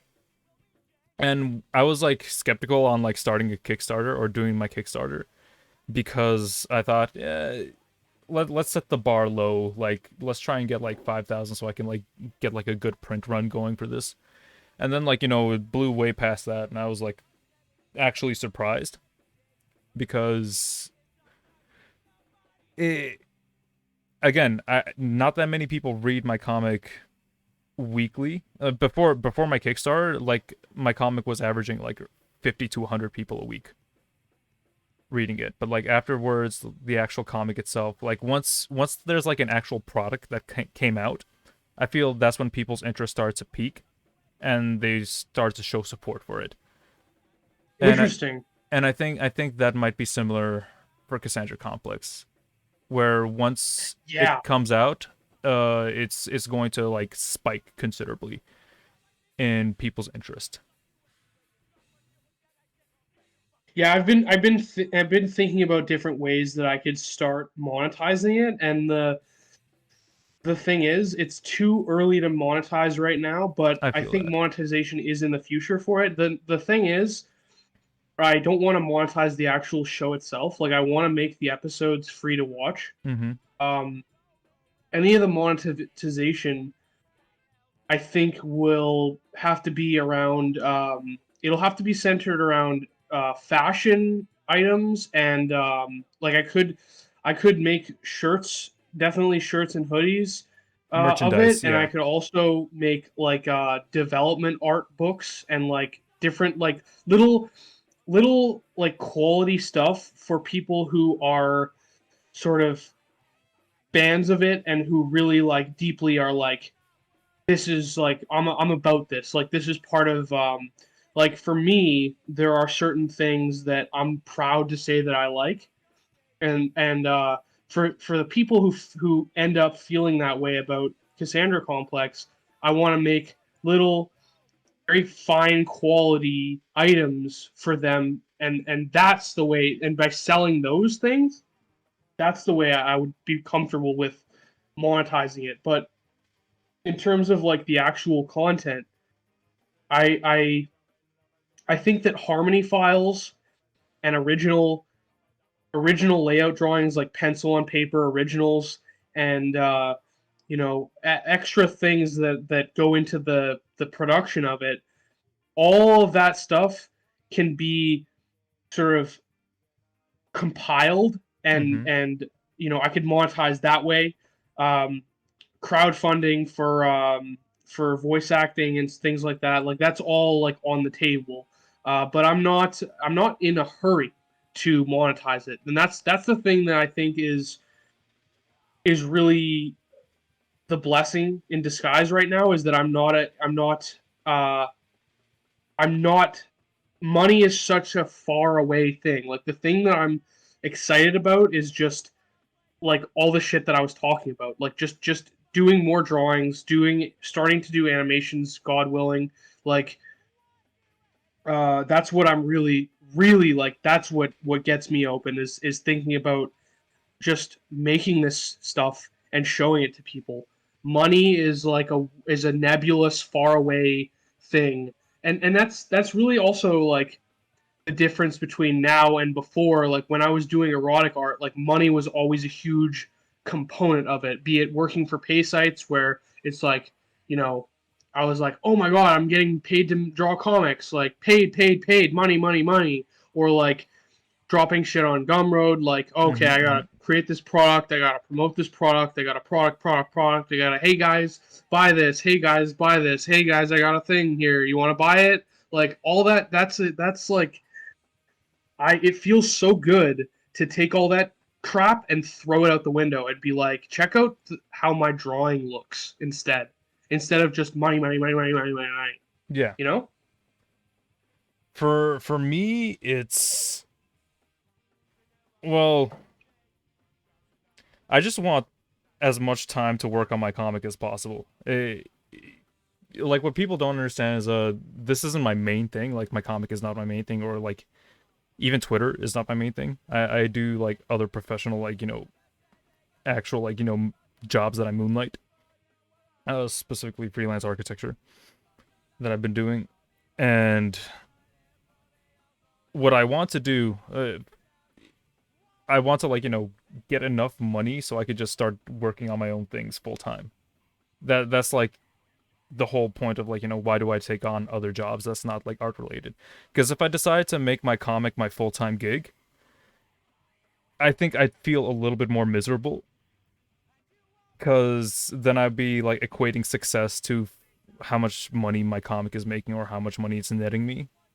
And once I hit that point, I feel like I'd be enjoying making my projects a little bit less. I mean, I'd be enjoying making my projects regardless, but it's just, it's different when your financial situation is dependent on your work, right? Totally. Dude, I remember trying to pay rent and pay for groceries by drawing comics on pay sites and doing commissions, Mm-hmm. and I ended up in a mental hospital. Like unironically, I'm being like dead serious. Like I want everyone to like be very, like pay close attention to that. Like I literally ended up in a psych ward involuntarily when I was 19 years old because I tried to be fully independent off of internet art, and now, like, that's not going to be everyone. I'm like a special case. I'm like, I have like all kinds of like problems and stuff like that, but you know it's not for lack of trying. Like I kind of busted fucking ass for years and like really like worked myself to the bone to try and like make it happen. And I just realized like I had to kind of internalize the fact that like money or art is not inherently worth money. Like art isn't automatically worth money. You don't automatically get money, Yep. especially enough to live in the most expensive, literally the most expensive city in the entire world. You don't get enough to live on just automatically because you're an artist or because you got a gig drawing or because you have a BFA or because you draw good. Like everyone and their dog draws good. Drawing is not a valuable skill to the economy. Period. You have to internalize that. Art and drawing are not magically automatically worth $1 million. They're You have to luxuries. be Yeah, they're not necessities. exactly. You have to be insanely lucky or have like a 1 in a million like vision or like just or you just have to have fucking rich parents, which is like the case with like 99% of like independent artists that you see like Yep. blow up independently. It's Yep. like, "Oh, okay, well your parents paid for a roof over your head so you could just sit around working on your passion project until it blew up." Like, wow, that's awesome. That's super blessed for you, but like most people aren't in that situation. Like most people have Exactly. to actually move your ass out and get a job. That is, it's not okay. I need to really like lay this point home. It's not a feasible dream. Like making like money off of art, purely off of art. Only a very select few amount of people can like do that. And what you mentioned there, like the blessing of like having people like pay for like a roof over your head. Uh, Again, you had the time to develop your art in like a vacuum, in that sort of vacuum, where mom and dad was like taking care of everything for you. But then once you're out in the real world, you got to survive. You got to figure out a way to survive, and like you won't have time to like make art constantly. And that's what people, I feel, fall into that trap of, where they feel like everybody can be an artist and or make it as an artist, and that's difficult. It's a very difficult. Like if you're a person and you work a day job and you're trying to blow up as an artist and you're looking and you're frustrated and you're looking at people on Twitter who like posted a fully finished artwork every goddamn day or every other day, um, you need to understand that they're more than likely living with their parents and don't have a job, and so they just have very very nice friendly parents and live in a house with mom and dad, and like they don't have to even buy their own groceries or cook their own food. So yeah, no kid, of course they have like 250,000 followers. They're literally dropping fully finished artwork every single day. Like, don't, if you're like hobby artist or like want to be professional and you like work at a coffee shop, like don't don't beat yourself up that you didn't magically like win the lottery of life and have parents who are just like, oh yeah, just sit in the basement drawing all day. Like literally, like I remember before I went to animation school, even my parents even, I said like, can I just have like a year? Like, can I have like 1 year to try and like blow up and like make get a career going independently? And for a few months it was okay, but then it was just like nah, you have to go and like work security. Like you have to be a security guard. You have to like pay for your own shit, and like also like screw this whole thing. Like go to animation school and become an animator. Like nah. You need to chop, like get your own shit, get up out of here and become a grown up. Like be an adult. Okay? So I didn't it wasn't just infinite, like, and I also, like, if I sound a little like jealous or bitter, it's because like I know people who had this opportunity, who have the cushy cushion of soft, squishy, mushy cushion, where it's just like, here, just sit on this plush, plump pillow, and become Fabergé egg magical artist, famous online artist, and just you sell enamel pins and live in this fantasy world where if you actually, like, dude, I remember when I was like working at pay sites, like, dude, I lived in like a $300 a month, like one room, like literal shack, and I worked, and I couldn't even, I could barely even pay for that. Like, I still had to go work in a warehouse unloading trucks and like ride my bike and like take the bus to like middle of nowhere, like warehouses and shit. And it's like, life is so, um, life will just like shit hammer you if you're not super lucky. And even I mean, even I'm like incredibly lucky. I'm super lucky to have like learned these lessons and fully like gotten the lesson, like, yo, money, art isn't worth money at all. It's worth as much money as people will give to you. And if people don't kick your door down to give you money for your work, just do something else for money and keep doing your work. But don't take it personally, and don't sweat and break your back trying to like extract money that isn't even there in the economy. Like, there isn't $80 trillion in the that's like floating around in the economy for like Nintendo fan art enamel pins. You know what I Yeah, mean? Like, yeah, that's just the reality. That's the reality that me and Gens are talking about here, is that there is not money in the economy enough to support, um there's not enough money in the economy to support 100 million comic book artists yeah. or people who Like, you know what I mean? Like, it's just it ain't there. Like, even somebody with skills, even people with professional level skills like me and Gens have to go and work for a company.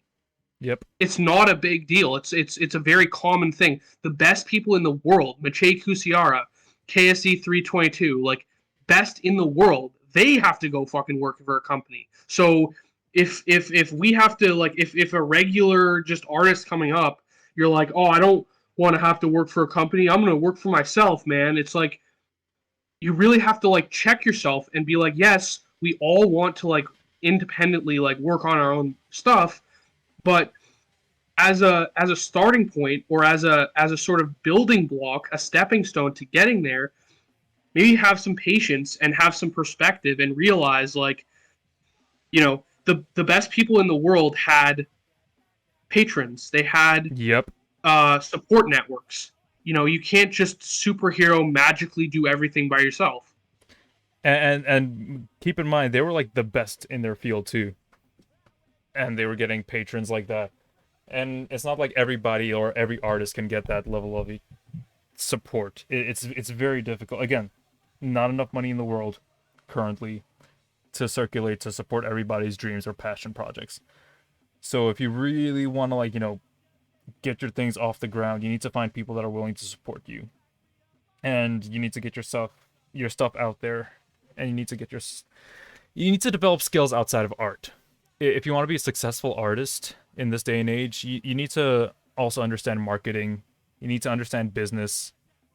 If you're going to be a freelancer or you're going to be working like independently by yourself, you got to learn how to do your own taxes.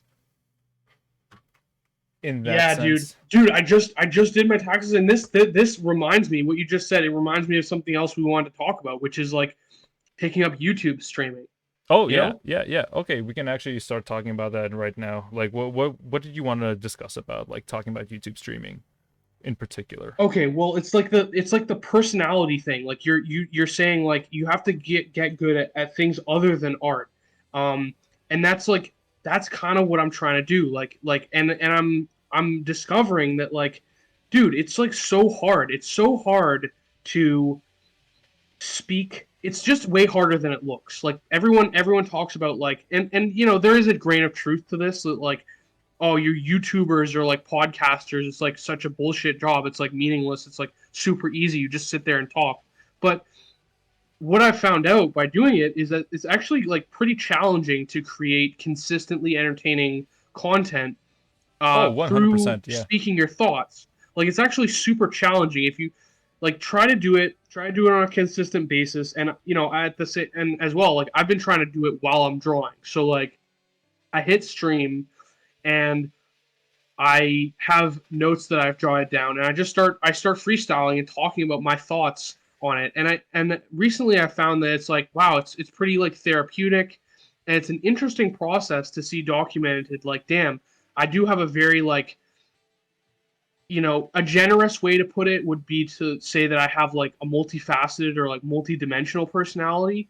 An Mm-hmm. unfavorable way to say it would be just call me a schizo. Like, I always like come off differently. Sometimes I'm very subdued and soft spoken, and other times I'm very aggressive and like energetic and like, "Yeah," like right in your face. And so it's super difficult to take a personality like that and package it into a palatable, more consistent, like, hunks of content. Like, here's a big like chunk of content from the content factory. It's like it's hard to square that circle and take my personality, which is like, I feel radically different from day to day, and Mm-hmm, mm-hmm. actually try to package that into, like, hey, I'm a YouTuber.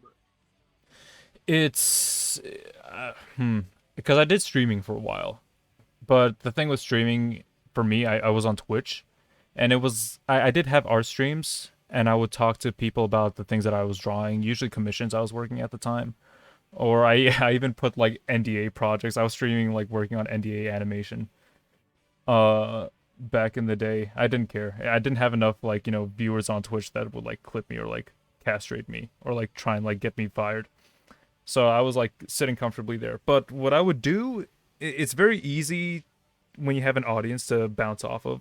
If people are asking questions, you can just answer other people's questions. That's when streaming gets relatively easy. But if you're making video content and you're trying to just speak off the top of your head, you need to really structure your thoughts, and you need to learn how to develop a stream of consciousness that moves from one thought into another thought. And that's very difficult. That's a skill that I'm still trying to learn, even right now as I'm doing this radio show. Uh, I'm still learning how to like run a proper radio show, how to do an interview format, and I feel like I'm getting better through time. Again, you do something Oh enough, yeah. you improve. That's just the nature of it. You learn how to discuss different topics, how to formulate your thoughts a little bit better, more clearly, more concisely. And for streaming, it's pretty difficult. It It's gets not easy. It's not easy at all. And I feel like with like the radio element where it's like scheduled and like I mean you've been like killing it so far. Like it's very like professional, you know, it's very well put together. Especially like, you know, putting them up on YouTube afterwards, like that's a whole thing that you're really fucking killing it with. Like you're handling it very well. It's a big undertaking. Thank you. Uh, I try and streamline a lot of it to make it as easy as possible for myself. It's mostly prep work that I do. That's what takes the most time. Everything else, like once the show starts and once everything goes up online afterwards, that's not that difficult. I think anybody could do it. It just takes a considerable amount of prep work, which is not for everybody. Is the thing. Um, Yeah. but and thank you. I do try like my best with this stuff. I still treat it very much like a hobby. And again, thank you for Tom Fulp and the whole Newgrounds radio cast to give me this opportunity. I really love trying to like breathe new life into the site and trying to introduce people to different artists that they wouldn't normally like pay attention to or uh, get introspection from. Because I feel a lot of people forget that artists, or not just artists, but musicians, creators in general, are people too, and they have their own thoughts and feelings about their process and how things work. They're not just nebulous entities that drop art into the world and then disappear. There's a human behind that, and that's what I try and like focus with, especially for this show. Yeah, yeah, and that's a big challenge for like the because I feel like I came to this conclusion of like, dude, you have to like you were saying, like get good at things, have elements of content that you're putting out there that aren't just that are beyond just drawing. Like you need to be putting out more of that. And the problem and the thing that I'm like insecure about is that it just betrays how like flawed I am.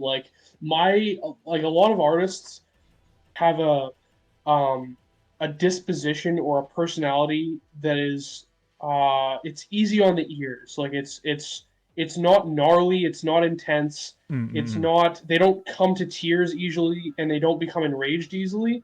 And the fact that I'm art beautiful things that are really beautiful and breathtaking make me cry almost instantly. Like if I look at any Gustav Klimt painting for too long, I start crying. And music is the same way. I cry very easily from it, and I also become angry very quickly and easily. And so the like putting content out there and have making myself part of that and being like, look, here's me as the person beyond the content. It brings it brings those flaws, those character flaws, into glaring relief. Like it becomes very clear, like, oh, like these are the things that are like kind of fucked up about who I am, and I feel like I'm on the edge of like between, maybe I'm just not cut out for this, or maybe this is something that people can really gravitate towards and appreciate, and sort of I can find a I can find uh, like-minded people or people who like kind of feel less insecure about their own shortcomings because I have like they see like me and I'm like okay with it or not okay with it but like self-aware of it.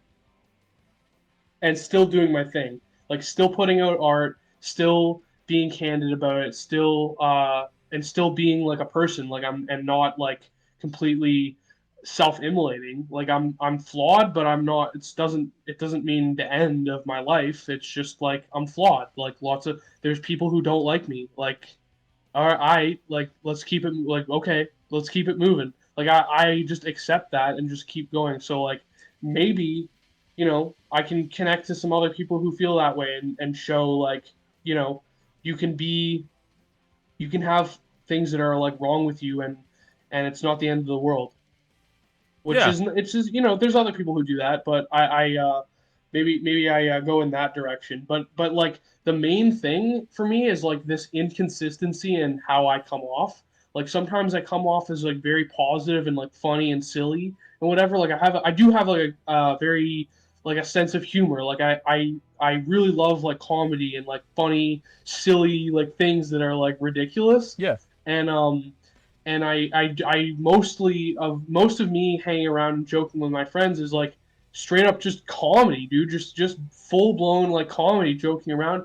And then other times I can come off as like very like cynical and just like dark and like angry. And I find that what I'm struggling with, what I've always struggled with is like the inconsistency there and the sort of like jarring, like whoa, like you're one thing one moment and then the next moment you're something totally different, and it just rubs some people, it just rubs them the wrong fucking way, and it's totally like I get it, I totally get it if some people are just jarred and off put by that aspect of my personality. Like that's I totally get it.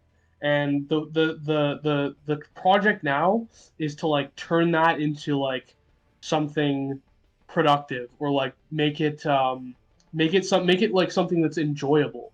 right, right, right. I feel what people need to understand is that everyone's nuanced. Not everyone is going to be one way all the time. And you were discussing yourself right now. You have the moments of like you enjoy making jokes, doing comedy with your friends, and then you have moments of cynicism and extreme pessimism. And that's just I feel like that's not a unique case scenario to you. I feel everybody's like that. But Hmm. there's this especially with being online, everyone expects a particular type of personality to stay consistent with whoever they see online. And I feel that does a lot of damage to a lot of different people. I have no issue just saying whatever I want to say online. Usually because Which is based. I don't really care. Because I treat social media mostly kind of like a toy for the most part. I do got to be a bit more careful nowadays because a lot more people are following me, and uh specifically there are younger people following me, so I just got to be a bit more cautious with the things that I say because I don't want to like leave a bad influence on other people, especially when I'm not being serious about things.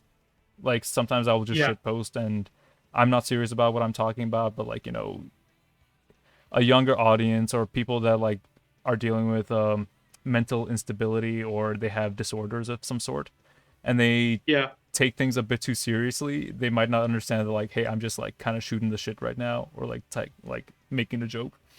So that's where I need to be a bit more cautious. But otherwise, I don't feel like I need to present myself as a particular sort of way because I'm not always a particular sort of person every step of the way. Sometimes I have different. Again, I'm a nuanced person. I'm a human being just like anybody else in the world.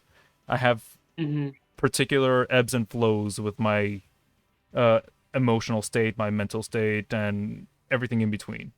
And I'm not like consistent all the way through. Sometimes like I have modes where I want to be silly, I want to make like a shit post or something, or I have moments where like I want to give genuine advice to people. And I feel like I personally I want to have that freedom to just be myself, however I can be, and I feel like that resonates with some people. And I hope for the most part, like if anyone takes anything out of like my ramblings online, they can just start to apply that to themselves. Maybe they don't need to treat themselves too seriously online. And especially for other artists, I feel like artists put themselves on a pedestal, and I don't think that's healthy. Absolutely. Yeah, I'd It's agree. it's what I mean by putting yourself on a pedestal is when you start thinking of your position as too highly, and you start to feel yourself like you're above certain things, like you're above your own mistakes, for example.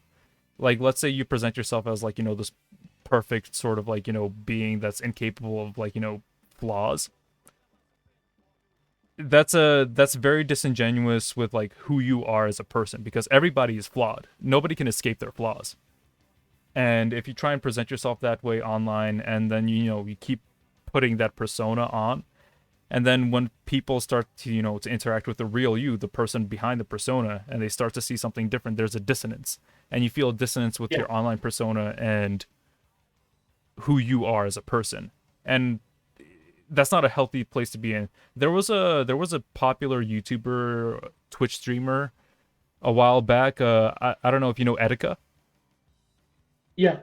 Yeah, Etika had a very particular persona that he displayed when he was streaming. Very over the top, very unserious. He was kind of like the jester, like the court jester for everybody to like laugh at or laugh with. And then I feel like at some point that like took a toll on him, and like mentally and emotionally, where he had a hard time separating his persona from his real person, or that's what everyone expected out of him. And I feel like he put that expectation of that persona onto himself, and he felt he couldn't live up to it. He couldn't live up to this ideal that he set for himself. And then like things led to where they led, and like Etika took his own life. And rest in peace. I feel really bad that like he went to that position. But I feel like a lot of artists need to kind of learn a lesson from that. And not just artists, but like creators in general. You are not your persona.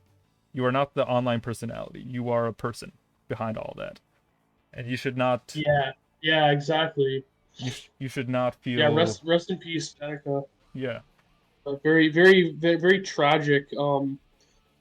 Very tragic stuff, and that's that could have been me. Like I mean that very like genuinely. Like that could have been me. I've been there a million times.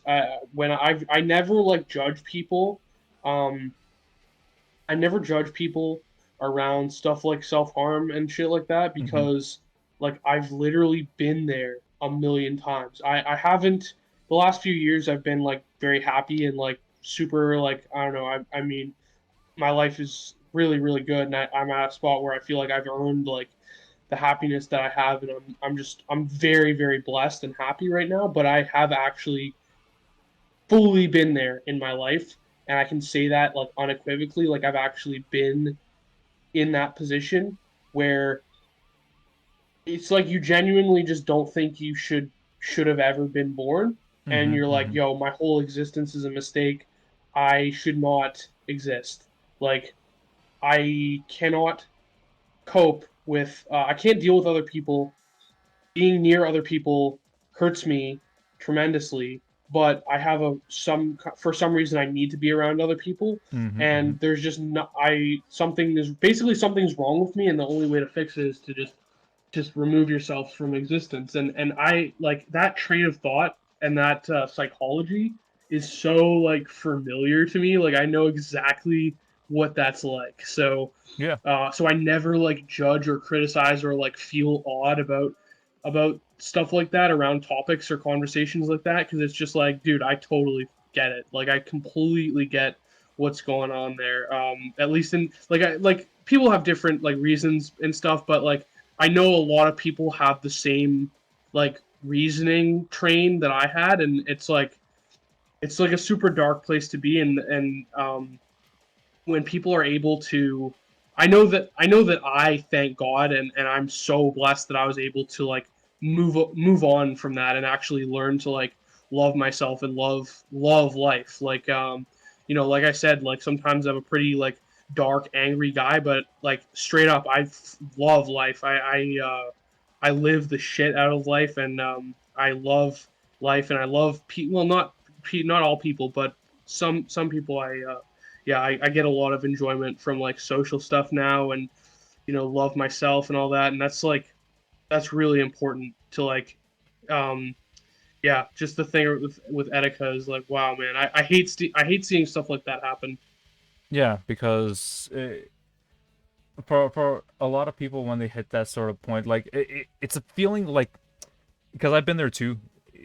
The one feeling that I feel when Mhm. you get to that point is like you feel trapped, right? Like there's like Yeah, no escape per se. no options. Yeah. Yeah, And the beauty of life is realizing, you are not trapped. You are not forced into any, like, particular situation that you're in. Typically, sometimes you could be like, imprisoned or like, kidnapped or something like that, but that's a different sort of scenario. But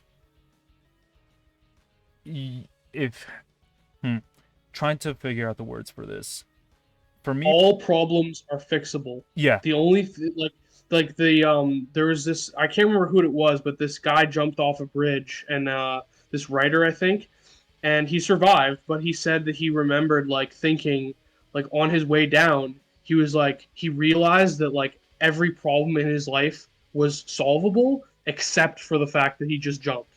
Like yeah, that was the only problem that he couldn't actually fix. And that resonated with me so much. Like it's so true in horrible situations where everything is completely, it's a catastrophe essentially. It's almost always like has a solution, or some kind of way to like fix it or make it better. And if there isn't, like just a bit of time will make it all just blow away. yeah. That's again easier said than done, because for a lot of people in that situation, they don't feel like they have the luxury of time. The mind does a lot of Mm-hmm. weird things to a personality. I feel like the best thing that people can, like, pursue for a healthier mental state or emotional state is to have some form of like stability and consistency in their lives. Because when everything feels like very uncertain, at least for me, the big this is a very personal thing, and like it could be different for different people, but for me, like the big thing that like pushes me on edge very consistently, or what has pushed me on edge consistently, was uncertainty, deep uncertainty, and like, fears for the future or what the future could bring. And that's Yeah. what like gets me worried. And I have like, and not just uncertainty in like, the things around me, but uncertainty with myself. Like I don't know who I am, or I have doubts of like, what I was trying to pursue, or the type of person like I wanted to become. And that was on my end. I feel having something to look forward to can also help a lot with stemming the tide. Keep yourself from like, Mm-hmm. self harm, or actuating on like dark thoughts. Um, I know having I something to would look be forward to. remiss if I didn't mention physical exercise. Oh yeah, physical Like, exercise is, I mean, that adds stability to your life. yeah, that was the main thing for me, was moving my body Hmm. and like lifting weights. Like that's so crucial. Like, and it obviously, especially if you've never worked out before, like working out is like the worst thing ever. Like it's so horrible. It literally feels like if you're depressed and you haven't worked out and someone tells you to work out, it's like so cringy. Like you're like, Yeah. fuck off, like telling me to lift weights. Like, no, don't, like, you know what I mean? Like you just don't want to hear that, because going to the gym or like starting to like run or exercise or whatever, like it literally feels like it's making your depression worse. And so it's so counterintuitive to it's so counterintuitive. But the basic mechanic of it for me was that once I exerted myself to the point where I was covered in sweat, and like I did something that I didn't think I could do, it made me feel like I could tackle, it made me feel like I was ready for like these other problems that seemed insurmountable. Like these things that were so overwhelming, and like, oh, I'll never be able to do this or that, or I'll never, have this or that, or I can't deal with it. I can't handle it. I can't handle the pain of being alone. I can't handle the pain of being rejected or left, or I Hmm. can't handle this pain. And it's like once I like blasted myself and like lifted really heavy, it's I had this deep sense that like actually I can handle that, and I can handle anything that life throws at me. That was like that was a huge like game changer for me. For me, just like a few years ago, like I started bouldering with my friends, and that helped me out a lot. I still boulder with my friends consistently to this day, and it's a lot of fun. And bouldering has a lot of like similar like rock climbing for people that want like if you want to like give it like an easier term. Isn't bouldering like without a harness? Yeah, it's without a harness. And but it's not super high up. You at most you go up like 20 feet with bouldering. Hmm. So like, and there's like usually cushioning in like the gyms. So even if you fall, like I had a big fall from like 15 20 feet like just like the other week, and like I'm fine. My body aches, but like it's good, it's fun. But the whole point of bouldering is you have like different routes that you take. Like you have different colored rocks that you have to like climb up for like paths, Yeah, and it's measurable progress because they're all graded systems. And if you struggle with one climb one week, you can try again the next week, and you can find like a different mindset. Like not different mindset, but you could tackle it in a different way, and you can improve. You can feel yourself improve with it too. And I've been enjoying myself with it. I've been noticing progress too. I've also been feeling like a lot happier because again, I've been doing it with friends, and it's nice to have other yeah. people around with you, especially when you're all doing like similar pursuits or you're tackling like similar like challenges. Lifting, I feel, is a very personal sort of journey type thing, and that's also Hmm. valuable too because like you're trying to overcome your own personal like limits, and little by little you can like increase and like go through them. Unless you there are hard caps with lifting, I feel, if you're just doing it for exercise, unless you're a bodybuilder where you're trying to like progressively get stronger and stronger. But I'm not trying to be a bodybuilder. I'm just trying to like move my body more, exercise. Absolutely. Yeah, I definitely use it as more as a form of medication. I don't go up in weights anymore. I got to, squatting a few plates a few years ago, and I don't go to the gym anymore. I just have a bench in my place, and I use steel clubs and some dumbbells and whatever. So I just bench, squat, and do steel clubs, and I don't go up in weight. I use the same weights.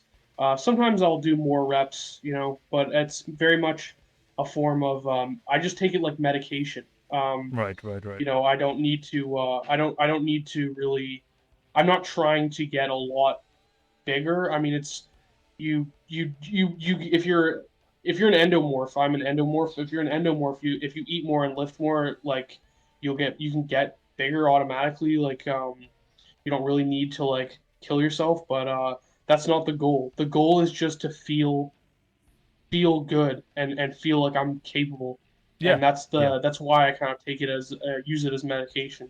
Oh, that's why I love bouldering, because it's a very humbling Hmm. experience. Because there are particular like climb routes that I take, and I'm like, okay, my body just cannot handle this right now, and it makes me feel like, oh man, if I'm trying to like survive in the jungle, or if I'm actually trying to like mountain climb like for real, and if my life depended on it, like I would not be able to survive that trek.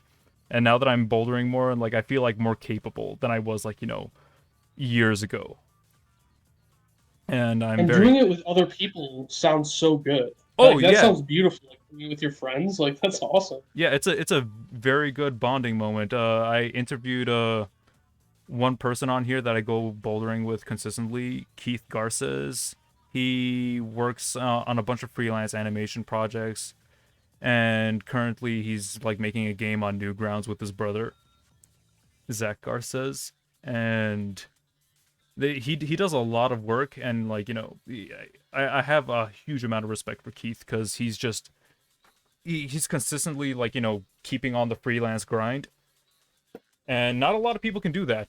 Not a lot of people can handle just doing nonstop freelance for animation. It takes a lot of work and a lot of like scheduling and time management, and he still finds time to like rock climb and everything, and that's very impressive.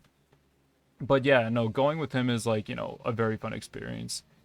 I recently signed up with a gym in Brooklyn with him, and I go with him like either once or twice a week, and it's a lot of fun. He's a proper monkey man. He can go like climb upside down and everything, and it's super impressive to see him do everything there versus me. And I'm like, I have like 190 pounds on me that I'm just trying to lug around and climb. Oh, it's fun. It's fun to see different body types handle rock climbing. Cause me, I have to take things more methodically and slowly because I have to like figure Hmm. out how to redistribute my weight into like my joints and how to not put too much strain on my body in a very slow and controlled way. Versus him, like he's scrawnier, he's more wiry, but like he can just do a lot more complicated climbs very quickly because he's not putting that much strain on his body because he doesn't weigh as much. And it's just like really cool seeing like how both of us tackle the same problem when it comes to rock climbing. And like, Hmm. we have our own different methods for it. He's more momentum based and I'm more strength oriented, if that makes any sense. Yeah. But yeah, no, I definitely feel that people should find some sort of activity that they enjoy and pursue that. For me, it's a form of meditation, not just, improvement for mood or anything like that, but I feel that rock climbing helps a lot with just getting my head in a good space in terms of just focusing on what's around me, not necessarily other issues in life or other problems that I'm thinking of. Like, okay, when I'm climbing, I'm not thinking about my comic, for example. This is just me and the wall and how I'm trying to scale that, like an actual wall, an obstacle that I'm trying to scale. And lifting for Yeah. people can be very similar. Like, how can I, push this weight and like get through Well, it's that? physicality, right? Like your mind and your body are not separate; they're one. Your Yeah. mind, like the mind and the body, are they're connected. And activating your body activates your mind. It's a an intrinsic connection. You cannot separate them. Mm-hmm, mm-hmm. Um, and yeah, I just find that that's yeah, activate your body, activate your mind. Yeah. And I feel like nowadays I think people are starting to like exercise more. That's just like what I'm feeling at the moment. Or it could just be around the people that I'm hanging around that are tend to be more active on top of everything. Who knows? But for anyone listening, I just highly recommend, pick up something that you enjoy doing. It doesn't need to be wrestling, not wrestling. It doesn't need to be lifting. It doesn't need to be rock climbing or anything like that. It could be as simple as just like, going on walks a bit more often or, biking or Mm-hmm. Yeah. any sort of activity that can get you just moving your body a little more, helping your blood flow. In the end, it's just going to help you. And like you were saying, like a lot of people give the bad advice of like just lift, bro. If you're depressed, just like get stronger, get beefier. And no, it's just find something that you enjoy doing. That's what I would say to anybody who's struggling. Like find an activity that is not too challenging for you or is not too daunting for you, but like something that you can do consistently, that you can feel motivated to do consistently. I feel like that's the big key, consistency. Mm-hmm. But yeah, you said you had clubs. I remember we talked about this like a while back that you were like working with clubs more frequently. Yeah.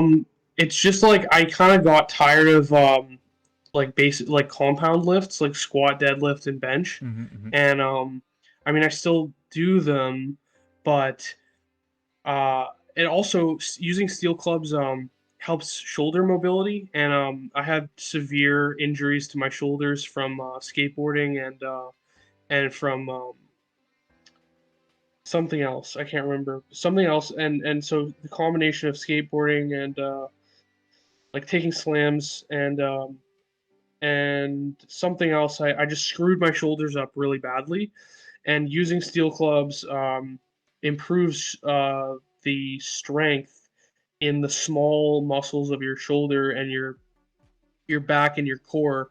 That they're basically stabilizers. So when you're doing regular lifts, what's usually happening is that you're compressing your joints together, Mm-hmm. and so your joints are being compressed.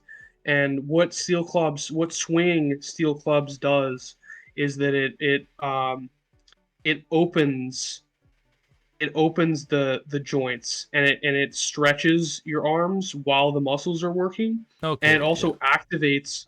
Um, when you're lifting normally, you are you're moving the weight, but you're activating muscles for pushing it and pulling it, but you're not necessarily activating smaller muscles throughout your body, which you use to stop and slow down against centrifugal force that you've generated. So when you swing a steel club, um, at the end of your swing, you have to generate counter energy, and the muscles that you use to stop an action from happening are usually don't they usually don't get worked normally through regular resistance training.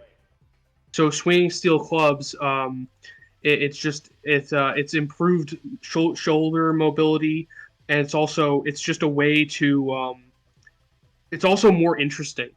Swinging steel clubs is more interesting. It's more creative. It's more dynamic than a straight resistance program like Mm-hmm, mm-hmm. starting strength or something like that. Like doing a set of shoulder presses and a set of bicep curls and a set of like incline presses or like squats is just very like robotic and like very like it's like I don't know. It's just not as dynamic as like because swinging steel clubs is like there's an element of cardio in it as well. So it's not just weight resistance. It's Stamina, also yeah. yeah cardio and conditioning, and you're like moving with speed and you're activating those small muscles, and you're actually so it's and also they're very natural.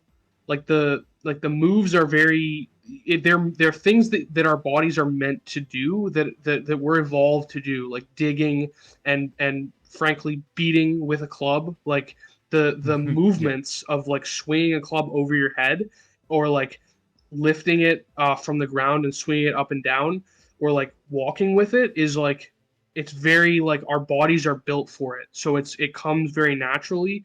And doing a club routine like swinging steel clubs is like I just found that it's more like imaginative and creative, and I can get more like I break a sweat very quickly. Like I start sweating, whereas I can do normal resistance training like bench press and stuff like that for a while before I start sweating. Whereas if I'm swinging steel clubs, like I'm gonna start sweating in like 5 minutes, and I'm gonna be sweating very heavily. And that is one of the to me that's like a main marker of like okay, I'm doing something right. Is that I'm sweating intensely, like I'm sweating a lot, and like I feel very like it gives me energy. It doesn't take energy away from me. So that's the benefit I've found with that. Yeah. You No, know, I a feel lot of like people are bored by a lot of people get bored lifting weights, and I eventually did get bored lifting weights, and that's sort of where steel clubs like came in. It's like it's just more interesting. okay. I feel like you would enjoy bouldering actually. Oh, dude, I've gone to rock climbing gyms. Like I've gone rock climbing before. I've done rock climbing like yeah, I've done like parkour and stuff like when I was younger. So I definitely no, I totally get what you're saying about like rock climbing is fucking sick, dude. Like going to a rock climbing gym, like one that's actually for it, and like using a harness, or like you're saying like bouldering without a harness is like awesome. Like it's so good. The only problem is that I guess you have like a membership, right, for the bouldering gym or the Yeah. rock climbing gym. I Yeah, say I yeah, yeah, save yeah. So money like the with it, one that yeah. I went to, yeah. So the one that I went to, I always did like whenever I went, I would do drop-ins, and it's like I don't know, it's like $80 for a drop-in. I mean, it's in Vancouver, so it Oh, might be that's different. So crazy. No, over yeah, here in Brooklyn, for the one spot that I go to before I got the membership, it was like 35 bucks for a drop in. But yeah. it's I mean, still to be fair, the gym that I was talking about was like enormous, but like got yeah, you, got you, got you. Still, I mean, that's money. It adds up after a while, just for yeah. like once in a while drop ins. And like me and my friends, sometimes we visit other gyms too, just to check them out, scope them out. And we do like, day trips over there. And like, eh, that's the one thing I don't like about bouldering is like it is a money investment because like otherwise if you're like lifting or again like working with like materials at home like clubs for example, it's a one-time investment and then you can just do that consistently by yourself, no issue. But with rock climbing you definitely need like either a membership or you need to like fork over money every time you go. And Or just go to a mountain, be and risk your life. yeah, I'm not doing that is the thing. Or do parkour and like potentially just look like a maniac. Like that was the thing. Is like parkour is really awesome, and I love like ever since I was a kid, I love climbing on stuff and stuff that you're not allowed to, like going on roofs and stuff like that. Hmm. The only problem is you look like a maniac, and you just get like lots of people looking at you like, yo, you're like, why are you on the roof? Like, what are you doing? Like, you fucking nutcase. Like climbing on a wall in a city is so um it's there's something so like I'm always drawn to stuff that, oh, I could climb on that, but like it's just the cringe factor of like having people look at you while you're doing it is too Yeah. much for me. Like I can't take it. You know what I mean? No, I feel that it's definitely. I know people that do parkour, and they typically find areas that are not super populated, so they can just do their maneuvers without getting Hmm. disturbed by other people. Because that's the big thing. That's just like someone calling security or the cops on you to be like, "Hey, don't do that here or there," and that's always the annoying part about that. But yeah. Oh yeah, I wanted to talk about the graffiti scene in Vancouver because like you've been dabbling in that lately. Yeah, I mean, I'm not honestly my friend Jay Allen Baker, Mm-hmm. he makes a web comic called Skid the Skunk. Skid the And skunk, yep. if anyone's listening to this right now, Jay Allen Baker is an incredible cartoonist. Um, we met through the animation industry, and he has like taken the tagging to an outrageous level, like just putting his tagging his character like all over the place. For my part, I still carry a pen around and like put bunnies like wherever I can. Like I put some today in a complete wilderness, like literally in a forest, like just completely like no one will ever see it. But yeah, I put tags in pretty.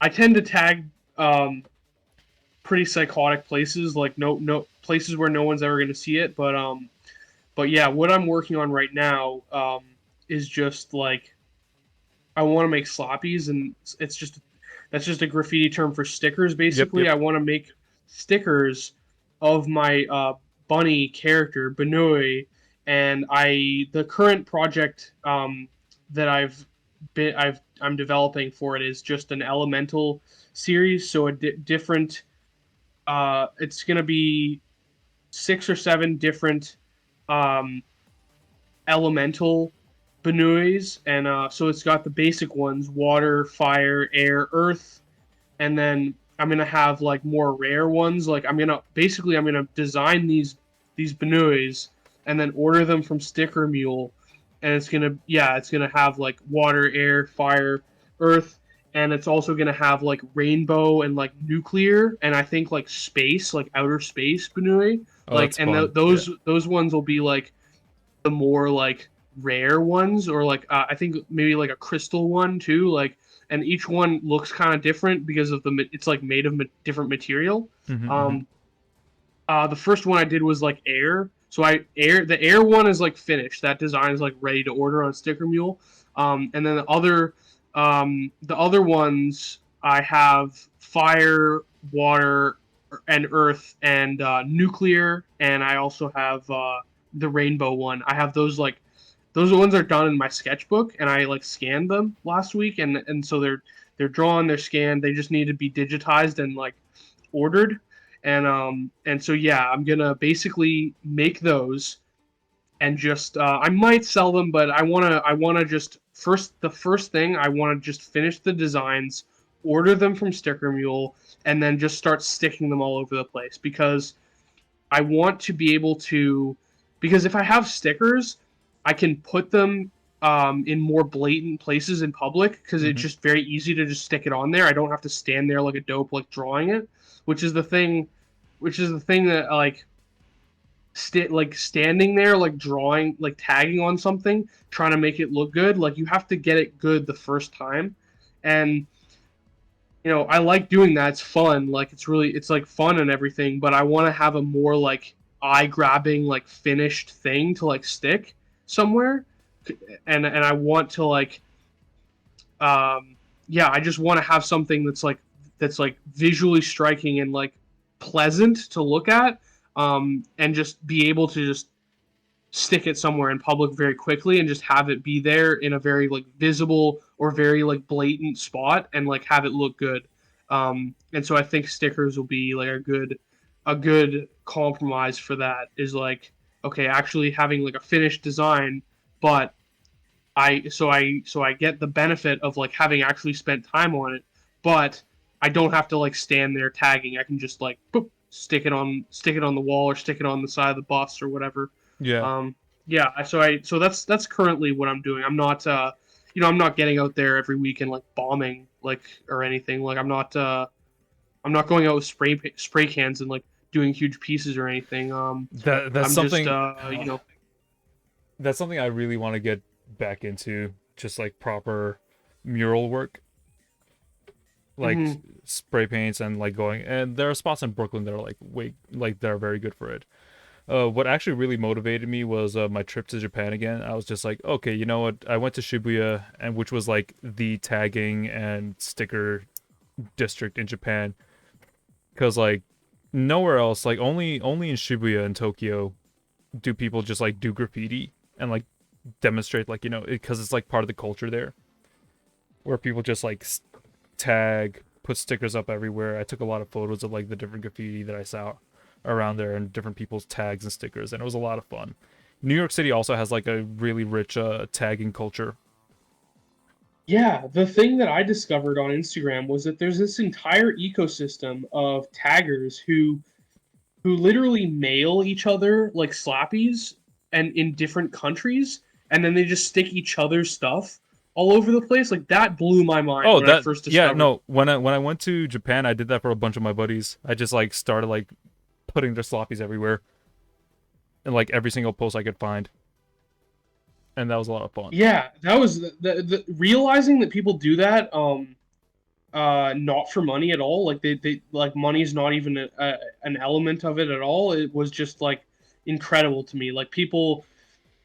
Yeah, the fact that people that taggers will mail each other stickers and stick each other's stuff in different countries. I never knew that people did that. But Yeah, yeah, apparently that's a thing. I mean, and I would not have known that if I hadn't started a separate Instagram for Benoit. yeah. No, it's that's something I got to do like more actively. I got to get back into the scene because I have a bunch of friends in the scene and I help them out, and I just like help them tag or like go different spots and like slap things on for them. And it's a fun community. It's there's a lot of joy to be had in it because like a lot of people aren't really doing it for any other reason than just to spread their art around. Hmm. And there's a bit of romance to it, and I really like that element of graffiti, where it's more of a, yeah, you have your personality that you like show off with your art, but you're not doing it outside of anything else other than just to spread things around and like develop micro community in that way. And it's very humbling. It's not like online art, where you have your like persona and your personality, and everyone's just following you for like your particular art. In the graffiti world, you have your art that gets showcased, like, around your turf, more or less. Yeah. And then you could potentially spread to like other people's turfs. Like, it's a mixed bag. There's literally, dude, like around where I live, there's lots of benoys, like, cause like, just in the neighborhood where I live, like I put a lot of them, like, so they're, and most of them are still there, like literally they're just all over stuff, and I know that um, there's one dude who's in the same neighborhood as me who he's on everything. Like he's on every bus stop, every like light pole.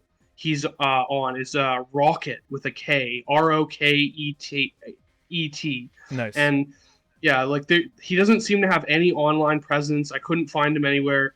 But yeah, Rocket is.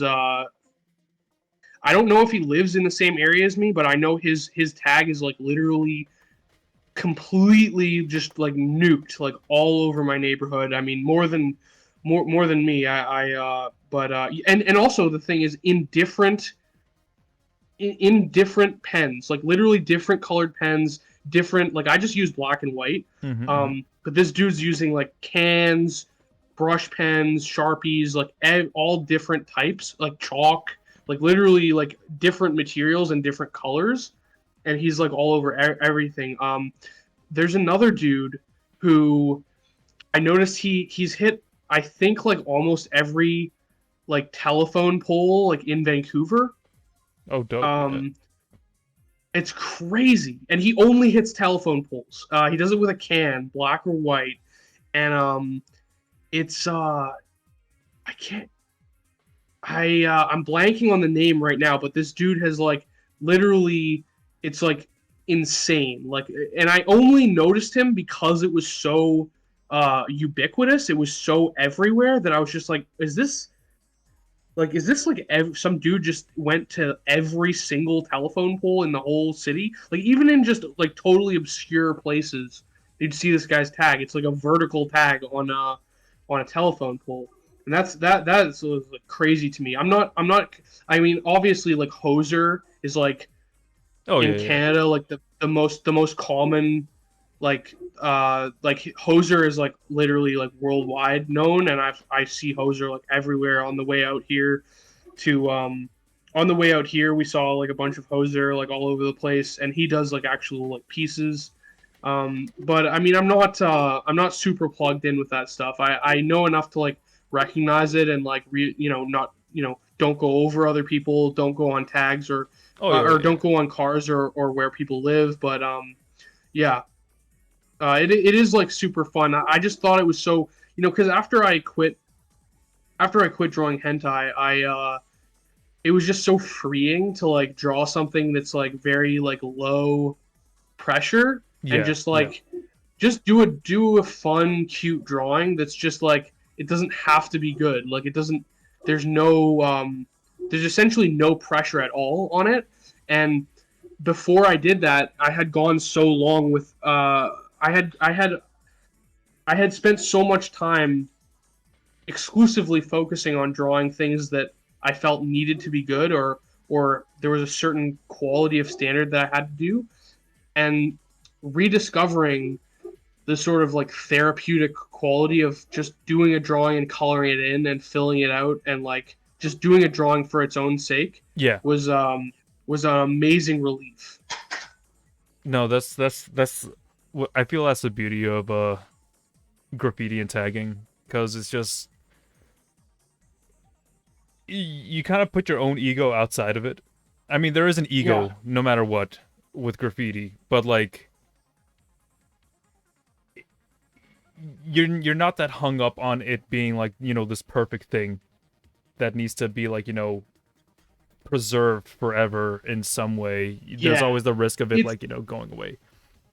the ego when you're tagging is so much more innocent and childlike. Yeah, It's more like a funny like I'm drawing on this wall and by hook or by crook I know that somebody's gonna see it. Like somebody's gonna see that I drew like a bunny here and like wrote Benue. Like so I know any way you slice it, like someone at some point is going to see this, and that's all I need. You know, Yeah. I don't need it to get a million likes. I just need someone. I don't need it, but I get fun, like innocent and joy out of drawing a cartoon bunny on something, uh, and just doodling on something for 10 seconds, and knowing like someone at some point will see this and see that I drew on this wall or whatever. I actually got a story that I want to. I don't know if I told you the story. I don't know if I've told the story to people like on the show, but what really like pushed me towards graffiti art is I was 19. I was working construction and like doing like like installing wires in like boiler rooms and things like that, like running wires through boiler rooms and everything. There was this one building in NYC that I went down into the boiler room to get inside. Like, let me like try and paint this picture as best as I can. So to enter the boiler room, you had to enter through this like 2 foot by 2 foot like hole that was like elevating the wall like 5 feet off the ground. And you need to like jump in there, go into the boiler room area, and it's pitch dark in there. It's steaming hot because it's the boiler room, right? It's pitch black. There's no lights in there. I couldn't stand working there for more than like an hour or two at a time, right? Right. When I turn on the light and I flash and the boiler room's like massive and like full of soot and like a bunch of like dust and everything. It's like not like a sanitary place to like do any sort of like work for extended periods of time. I turn on the lights when I was like running wires through this one building, right? And I found this like massive mural that like some like artist put up there, like a tagger. And like it was this like gigantic tiger mural. The guy's name was Varrik Varik or something. And it blew me away because I was like, who's gonna like when I was like in there working on like running my wires and I was like looking at this mural. It was a massive mural. It was like I think like around like if I had to like put numbers on it, like it was 15 feet long by like 4 or 5 feet high of this like massive tiger mural with this guy's like tag. And I was deeply impressed by that because I was like, who'd you do this for, guy? Because like no one's ever gonna like come through here. And that's when I figured out like the beauty of graffiti art. That's when like it clicked with me. Like I finally like understood it, where like he did this just because he could. The idea with graffiti is like you can literally put your art anywhere, and like no one, if no one can stop you, then you're free to do anything anywhere. And I saw That's that, phenomenal. and I saw that I was like, you know what, I get it now. I understand graffiti like wholeheartedly. You're inspired. Yeah, I was 100% inspired. I was like 19 at the time. I was not really into art or anything like that. Like I wasn't super heavy into art. I had my interests in like shows and animes and stuff, but like that's what like pushed me over the edge. I was like, okay, no, there's a beauty to creation right here that this guy definitely saw, and it's something that I want to capture with my own stuff. And I mean, like that's why I even called this show Radio Graffiti. Like I've been inspired like so much because of it. But yeah. Damn, that's fucking awesome, man. Yeah. Yeah, that's so good. I remember when I was a little kid, taking the train between BC and Alberta. Mm-hmm. I would often see the trains would be covered in graffiti, and just the fact that the trains, they had art all over them. I knew that they had like cartoon letters all over them, and even as like a 5 or 6 year old, I was so immediately like drawn to that. I saw it, and I don't even think I consciously realized in my head that real people were actually going out and painting that on the trains. I just remember being a child and seeing that, and not understanding what it was, but loving the way it looked, Yeah. and loving the letters, and just the colors, and it was different than everything, because everything else, right, had logos and insignia from corporations, Yep. Yep. and Yep. these other images that were on the trains were so, they just blew my fucking mind, really. And I remember that was my first I must have asked my mom or dad, like, what is that? And they said it's graffiti. And I remember being sort of fascinated with it ever since. And yeah, that was my first sort of foray with it. But yeah, that story about like a boiler room where like no sane person would ever go, Mm-hmm. and there's just this magnificent work of art inside of it is yeah, that's a hell of a story, man. Jesus. And you just know it took hours to make, because like Yeah. and like this guy had the patience for it too. Like he did it purely for the craft, and I have so much respect for that. And like that's when art like really clicked for me in my brain, and that's when I was like, you know what, I need to like start pursuing this type of stuff more, and like getting my own like thoughts and ideas out there. That's beautiful, man. But yeah, I think right now we should start heading to like a few of the listener questions and then call it a night for the show. Sounds good. Yeah. All right. Here is Pastel Fire at Frail Bulb. I'm just gonna like pick one of these questions that she asked, because I feel like we answered a few of these before in like another show. But one thing she puts up right here is, what skill do you want to excel at more?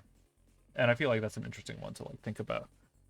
Like if you had like one skill that you wanted to like pursue a bit more actively than like the things that you're pursuing currently. Uh, like, yeah, I mean, that I wish I was better at, or that I want to get better. Like, I wish that I was better at writing, Mm-hmm. and storytelling. But honestly, I'm like not that bad at it. So honestly, I would have to say like boxing or fighting. Like I definitely wish I was better at boxing and fighting, and just, yeah, just handling myself in physical situations, because I have a problem with like freezing. um and so Oh, I'm okay, trying okay. to train that out of myself right now. I'm trying to So you have um hesitation, anxiety. Okay. yeah. I definitely, if I had to say it, I probably would say like, yeah, I wish I was better in like basically in like a self-defense situation, or like or just like in being ready and willing to do violence. I wish I was more like um ready to go, essentially. And yeah, That's I want to be better at boxing for sure. I mean, I'm working on it. I'm trying to get, me and my wife are doing kickboxing and stuff. But yeah, if I could get rid of that freezing problem, I think that would pretty much be what my desire would be: get good at boxing, better at fighting, and not freeze up. so that's a hmm. I have a hard time trying to explain to people like how do you avoid freezing up. Eh, There's a level of detachment that you need to hit, because when you're in a physical altercation, I am not like the most physically fit person in the world, but I have been like I've practiced in like sparring and martial arts because like my family like ingrained it in me just to like get good at this type of stuff. Uh, I had Right, I the didn't have that. I yeah didn't have that at all. I had the luxury of like growing up with like family that was like mandatory military, and like in a time where like a lot of strife was happening in like a third world nation, so like everyone had to learn how to like handle themselves. And the big thing, and like usually you gain this philosophy early on in life, of just like when you're in a physical altercation, you have to detach yourself from your emotions, because a lot of people like try and think that like, oh, if I get mad enough I can be good in a fight, and that's not necessarily the case. Almost never.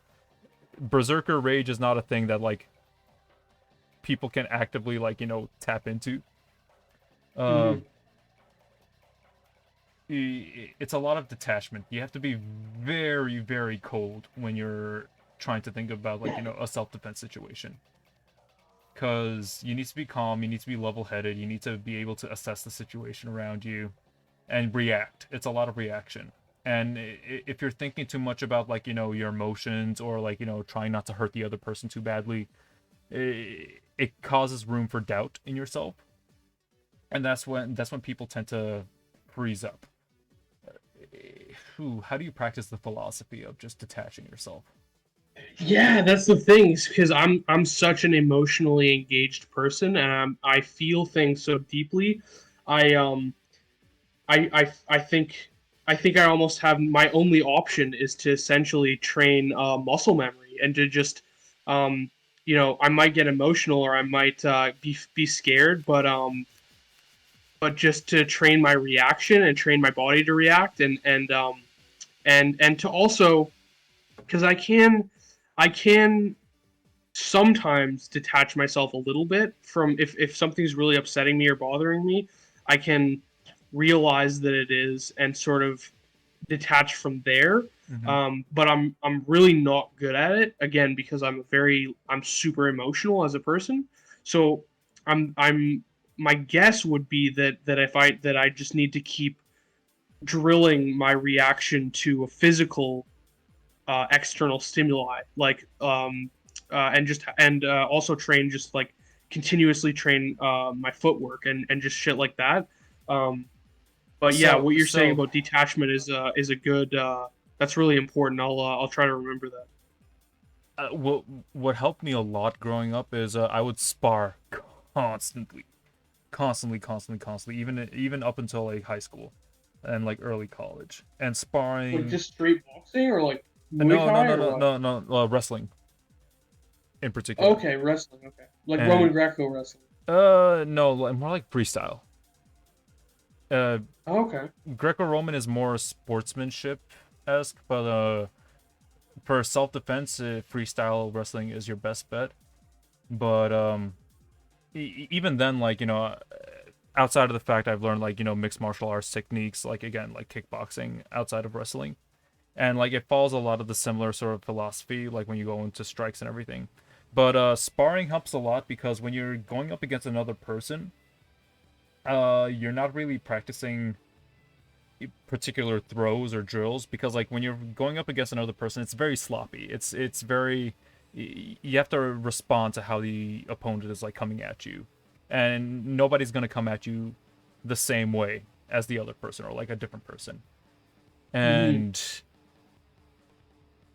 muscle memory does help out because like if you practice a throw enough times, if you practice a down or like a lock enough times, you're going to get good at it and you can start doing it automatically. But uh, oof, y- y- hmm.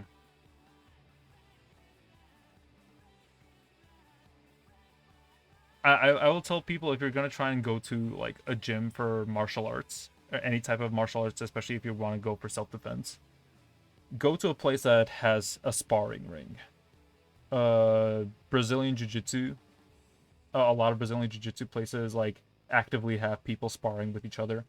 There's no way you can practice Brazilian Jiu Jitsu without actively like trying to like spar with somebody else. I don't practice. I just have a lot of friends that do, and they tell me good things about like the spots that they've been to. Hmm. Um,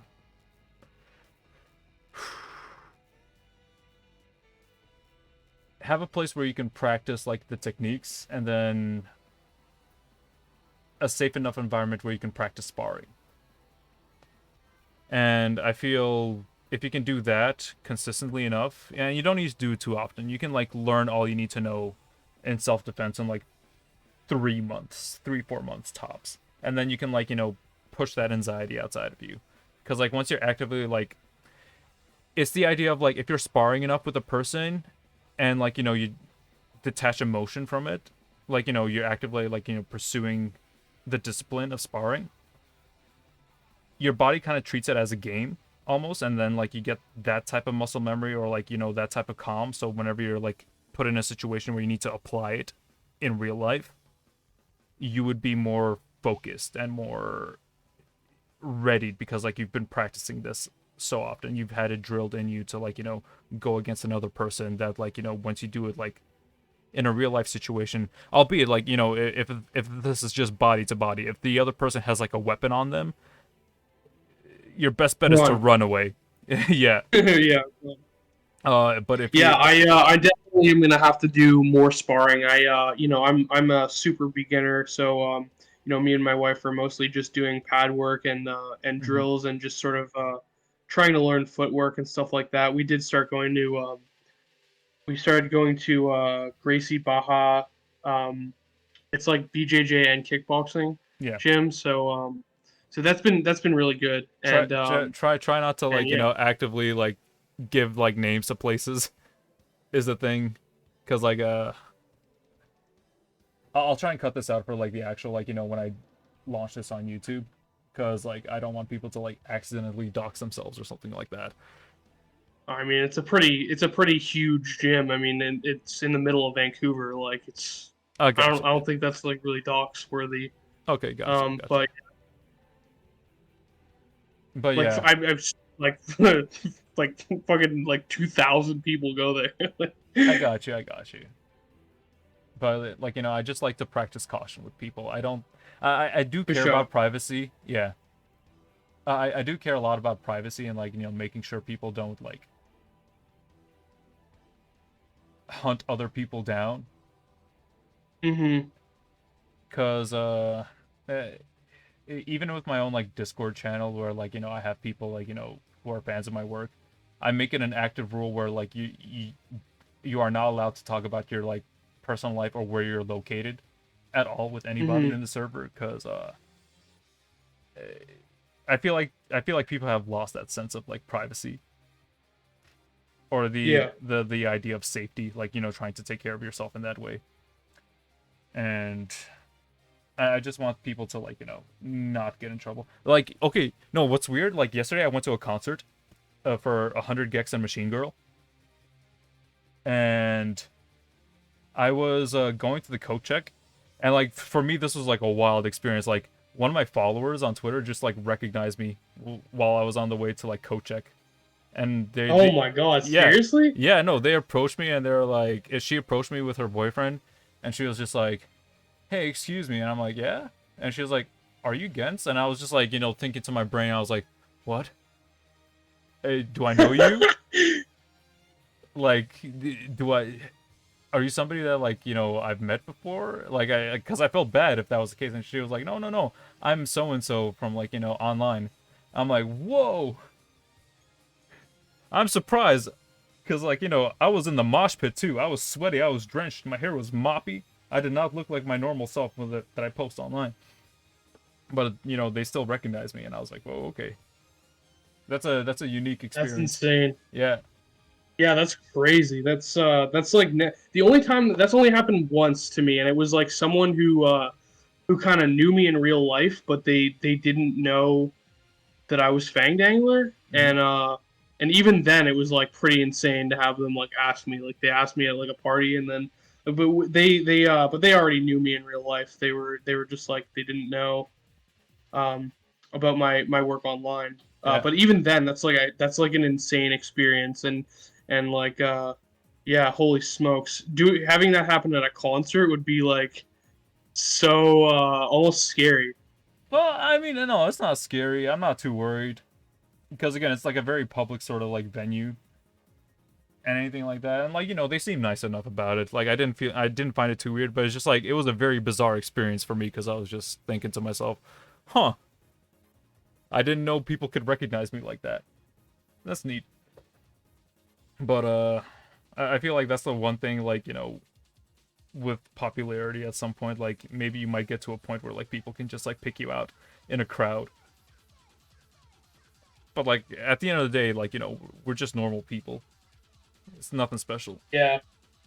And I kind of I definitely used to like put myself like pictures of myself online more, and I do that a lot less now, just because like I don't know, I just don't feel as comfortable with it anymore. Um, but I don't know, there's some exceptions, but yeah, I generally like do that a lot less. I a few years ago on my Instagram, I used to put gym selfies like on my story like all the time, and gradually I just like I don't know, just don't feel like it anymore, I guess. Yeah, I get you. I think like eventually I'll hit that point. I have my own reasons for why I do it. It's very it's. I'll explain to you after the show. But like yeah, What else did I want to say? Oh yeah, moving on to the next question. I hope that answers like you want to improve with boxing and that type Yeah, of skill I want set. to get better at I want to get better at martial arts because I unlike Gens, I did not have my parents are not big on like martial arts and stuff like that. So I didn't really get that when I was a kid. But Well, my parents were not big on it either. It was just like a necessity with the times. yeah, exactly. So no, different situation. Shout out to Albania. Yeah. Uh, but yeah, at least for me, for myself, what do I want to get better at currently? Phew. I mean, I've been playing music more often with my band, and like I just want to get better at performing. And like I gotta actively, Guitar? yeah, I play guitar. And no, we have this thing where we cycle instruments around each other. But like I predominantly like I'm good at guitar, but like I want to be able to perform more often. I want to do like actual shows or gigs and stuff like that. And doing things Mm-hmm. live is very different than like composing a song and then like making it sound just right for like an album release. Yeah, I Cuz bet. dude, it's a whole different ballpark playing off a crowd and everything like that.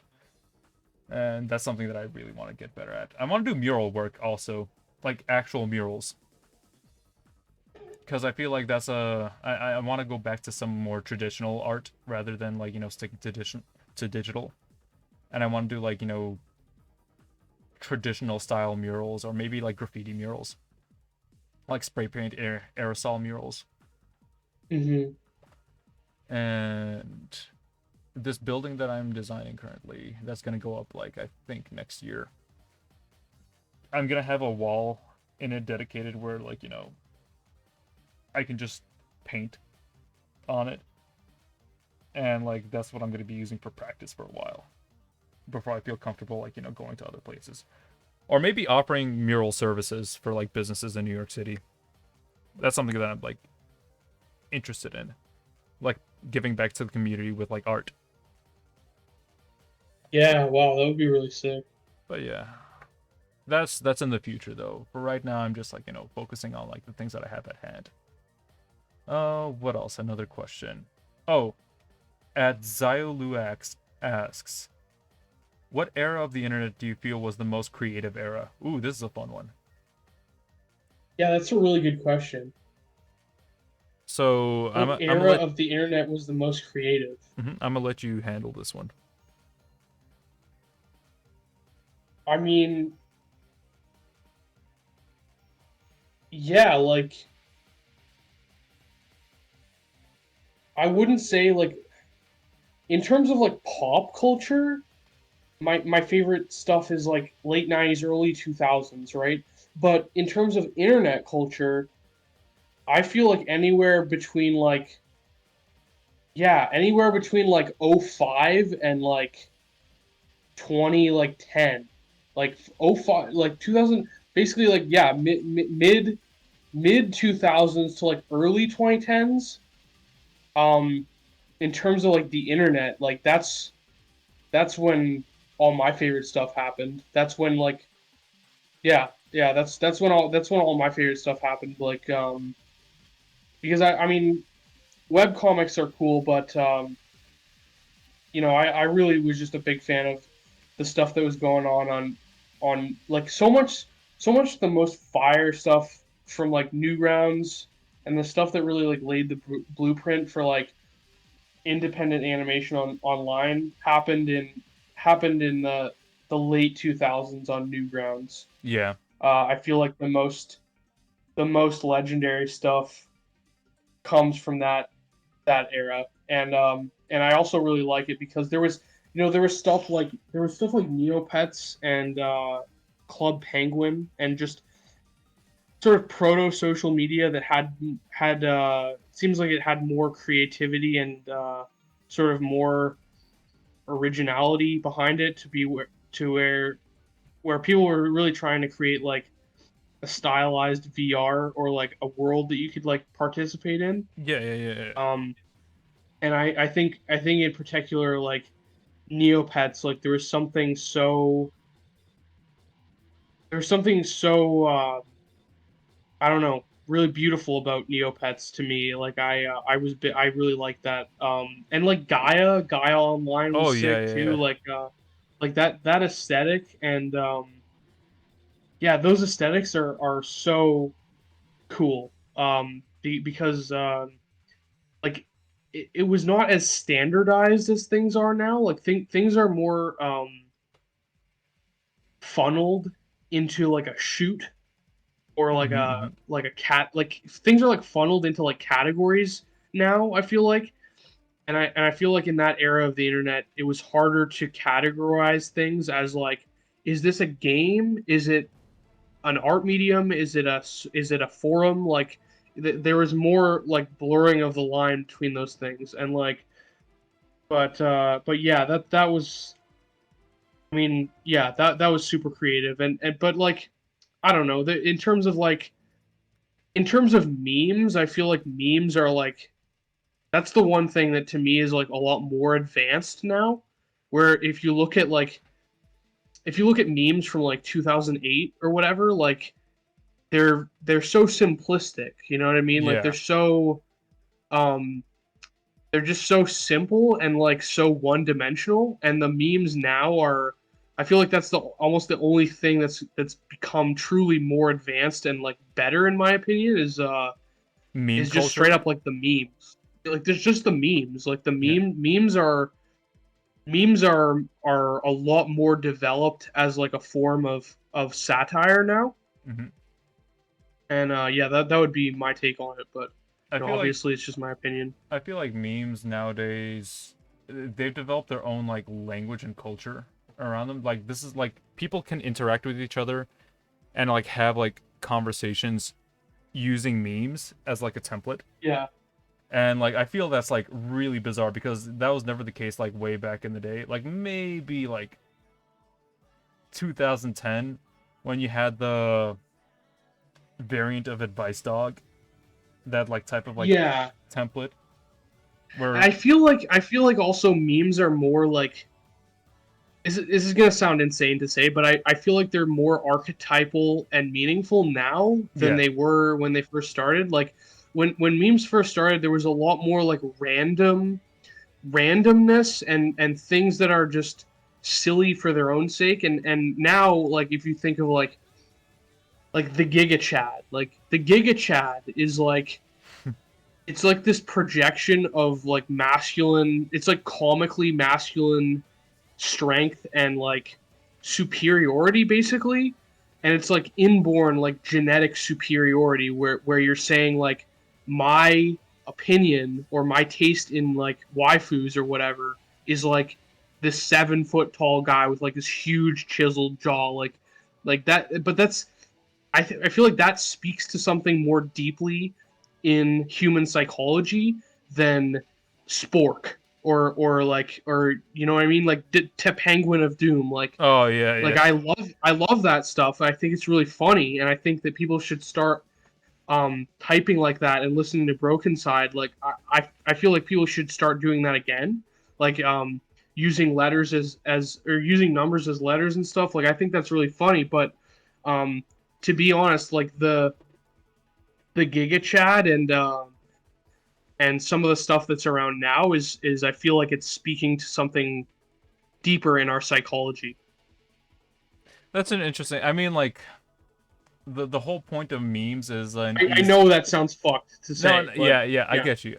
But like for me, the whole point of memes is just like easy to express ideas and thoughts, and like them having like archetypes helps push that along faster. Like if you see yeah, like again, if you see a soy jack for example, or like Wojaks, yes, uh, there is a particular like tapestry going. Like there's only a certain way this conversation can go if it's involving this type of image, right? yeah, exactly. It's like, it's just calling someone weak and stupid. Like you're soy jack, and it, dude. But I love it. I Yeah. love soy jack. I love the soy faces. I love the I mean, I fucking love it so much. The fact that like the debunker, like like if I can go in a Debunker, tangent here, yeah, like I yeah, love the fact that someone it's like someone like pointed out and like criticized something that deserved to be criticized, and it's part of why I loved like Tim and Eric when I first saw it. It's like these guys are making fun of something that no one else has made fun of that deserves to be made fun of, like the consumer, the yeah, coomer, the debunker, like this is stuff, it deserves ridicule. It's almost like it scratches an itch in my brain when someone you know you say, hey, you shouldn't do something that's extremely evil and malicious and is bad for the world, and then some guy comes into the thread and he's like, source, you got a source for that? yeah, It's like, fuck you, dude. Some things are just blatantly obvious. Like there is such a thing as natural law. Slavery is wrong. Putting people in chains and making them work for you is wrong, no matter how you slice it. And you don't need double blind peer reviewed studies in fucking scientific journals to know that slavery is wrong or that yeah, murder is wrong. That's why the debunker is like so funny and good. yeah.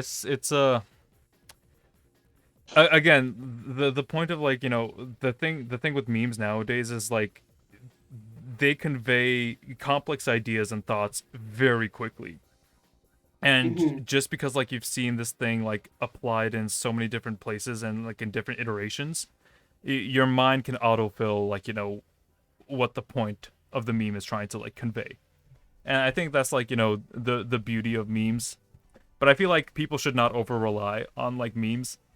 They should still try and figure out ways to articulate themselves in a complicated way. But again, the way how the internet is working nowadays, memes are like a necessity to convey thoughts quickly, or like, to break the ice with people quickly, because like, you Have don't you have. seen Yeah. have you seen the ancient, like older versions of like the Chad and like the Soy Jack? I think like Virgin in early like Chad. 19th, Oh no. just like early 19th century like Russian propaganda, or like Oh yeah, yeah, yeah.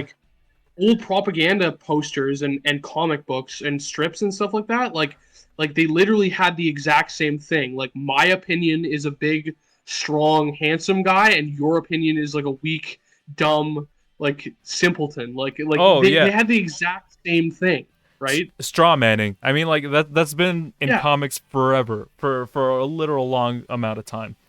Even in writing, even in literature, people have been doing that type of things where they portray like, a person with like, opposing ideas as like very weak and timid and like unfocused. It happens a Yeah. lot, like And I even in just like. think that Mhm. beyond just enjoying it like in its current context, I just think the phenomenon in and of itself is, as a historical like a social phenomenon, is funny. That's so funny to me. Like my opinion is big strong guy, your opinion is weak dumb guy. Yeah. That's so funny to me that people do that, and that's just really funny to me, honestly. I'm just thinking about the Penguin of Doom right now, and that's making me laugh still, because I was just like, Yeah, dude. that was a very We need to particular. like, yo, like that is like the real, like, for me, like when people post pictures of what Pizza Hut looks like and be like, yo, falling down, we used to be a real country. Like, to me, like this is why like when I made a mood board for Naomi, like this is what I was thinking of. It was like, okay, she would definitely use MySpace.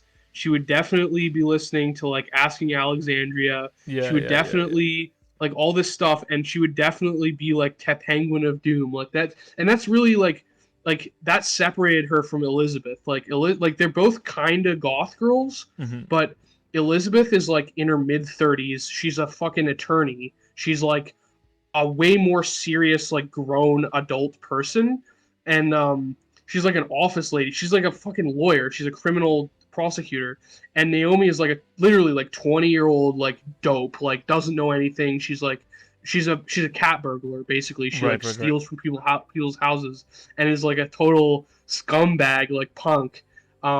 and she would act like that. And when I think of we used to be a real country, I think of Osiris shoes and to Penguin of Doom, and you don't act like that when your economy is bad.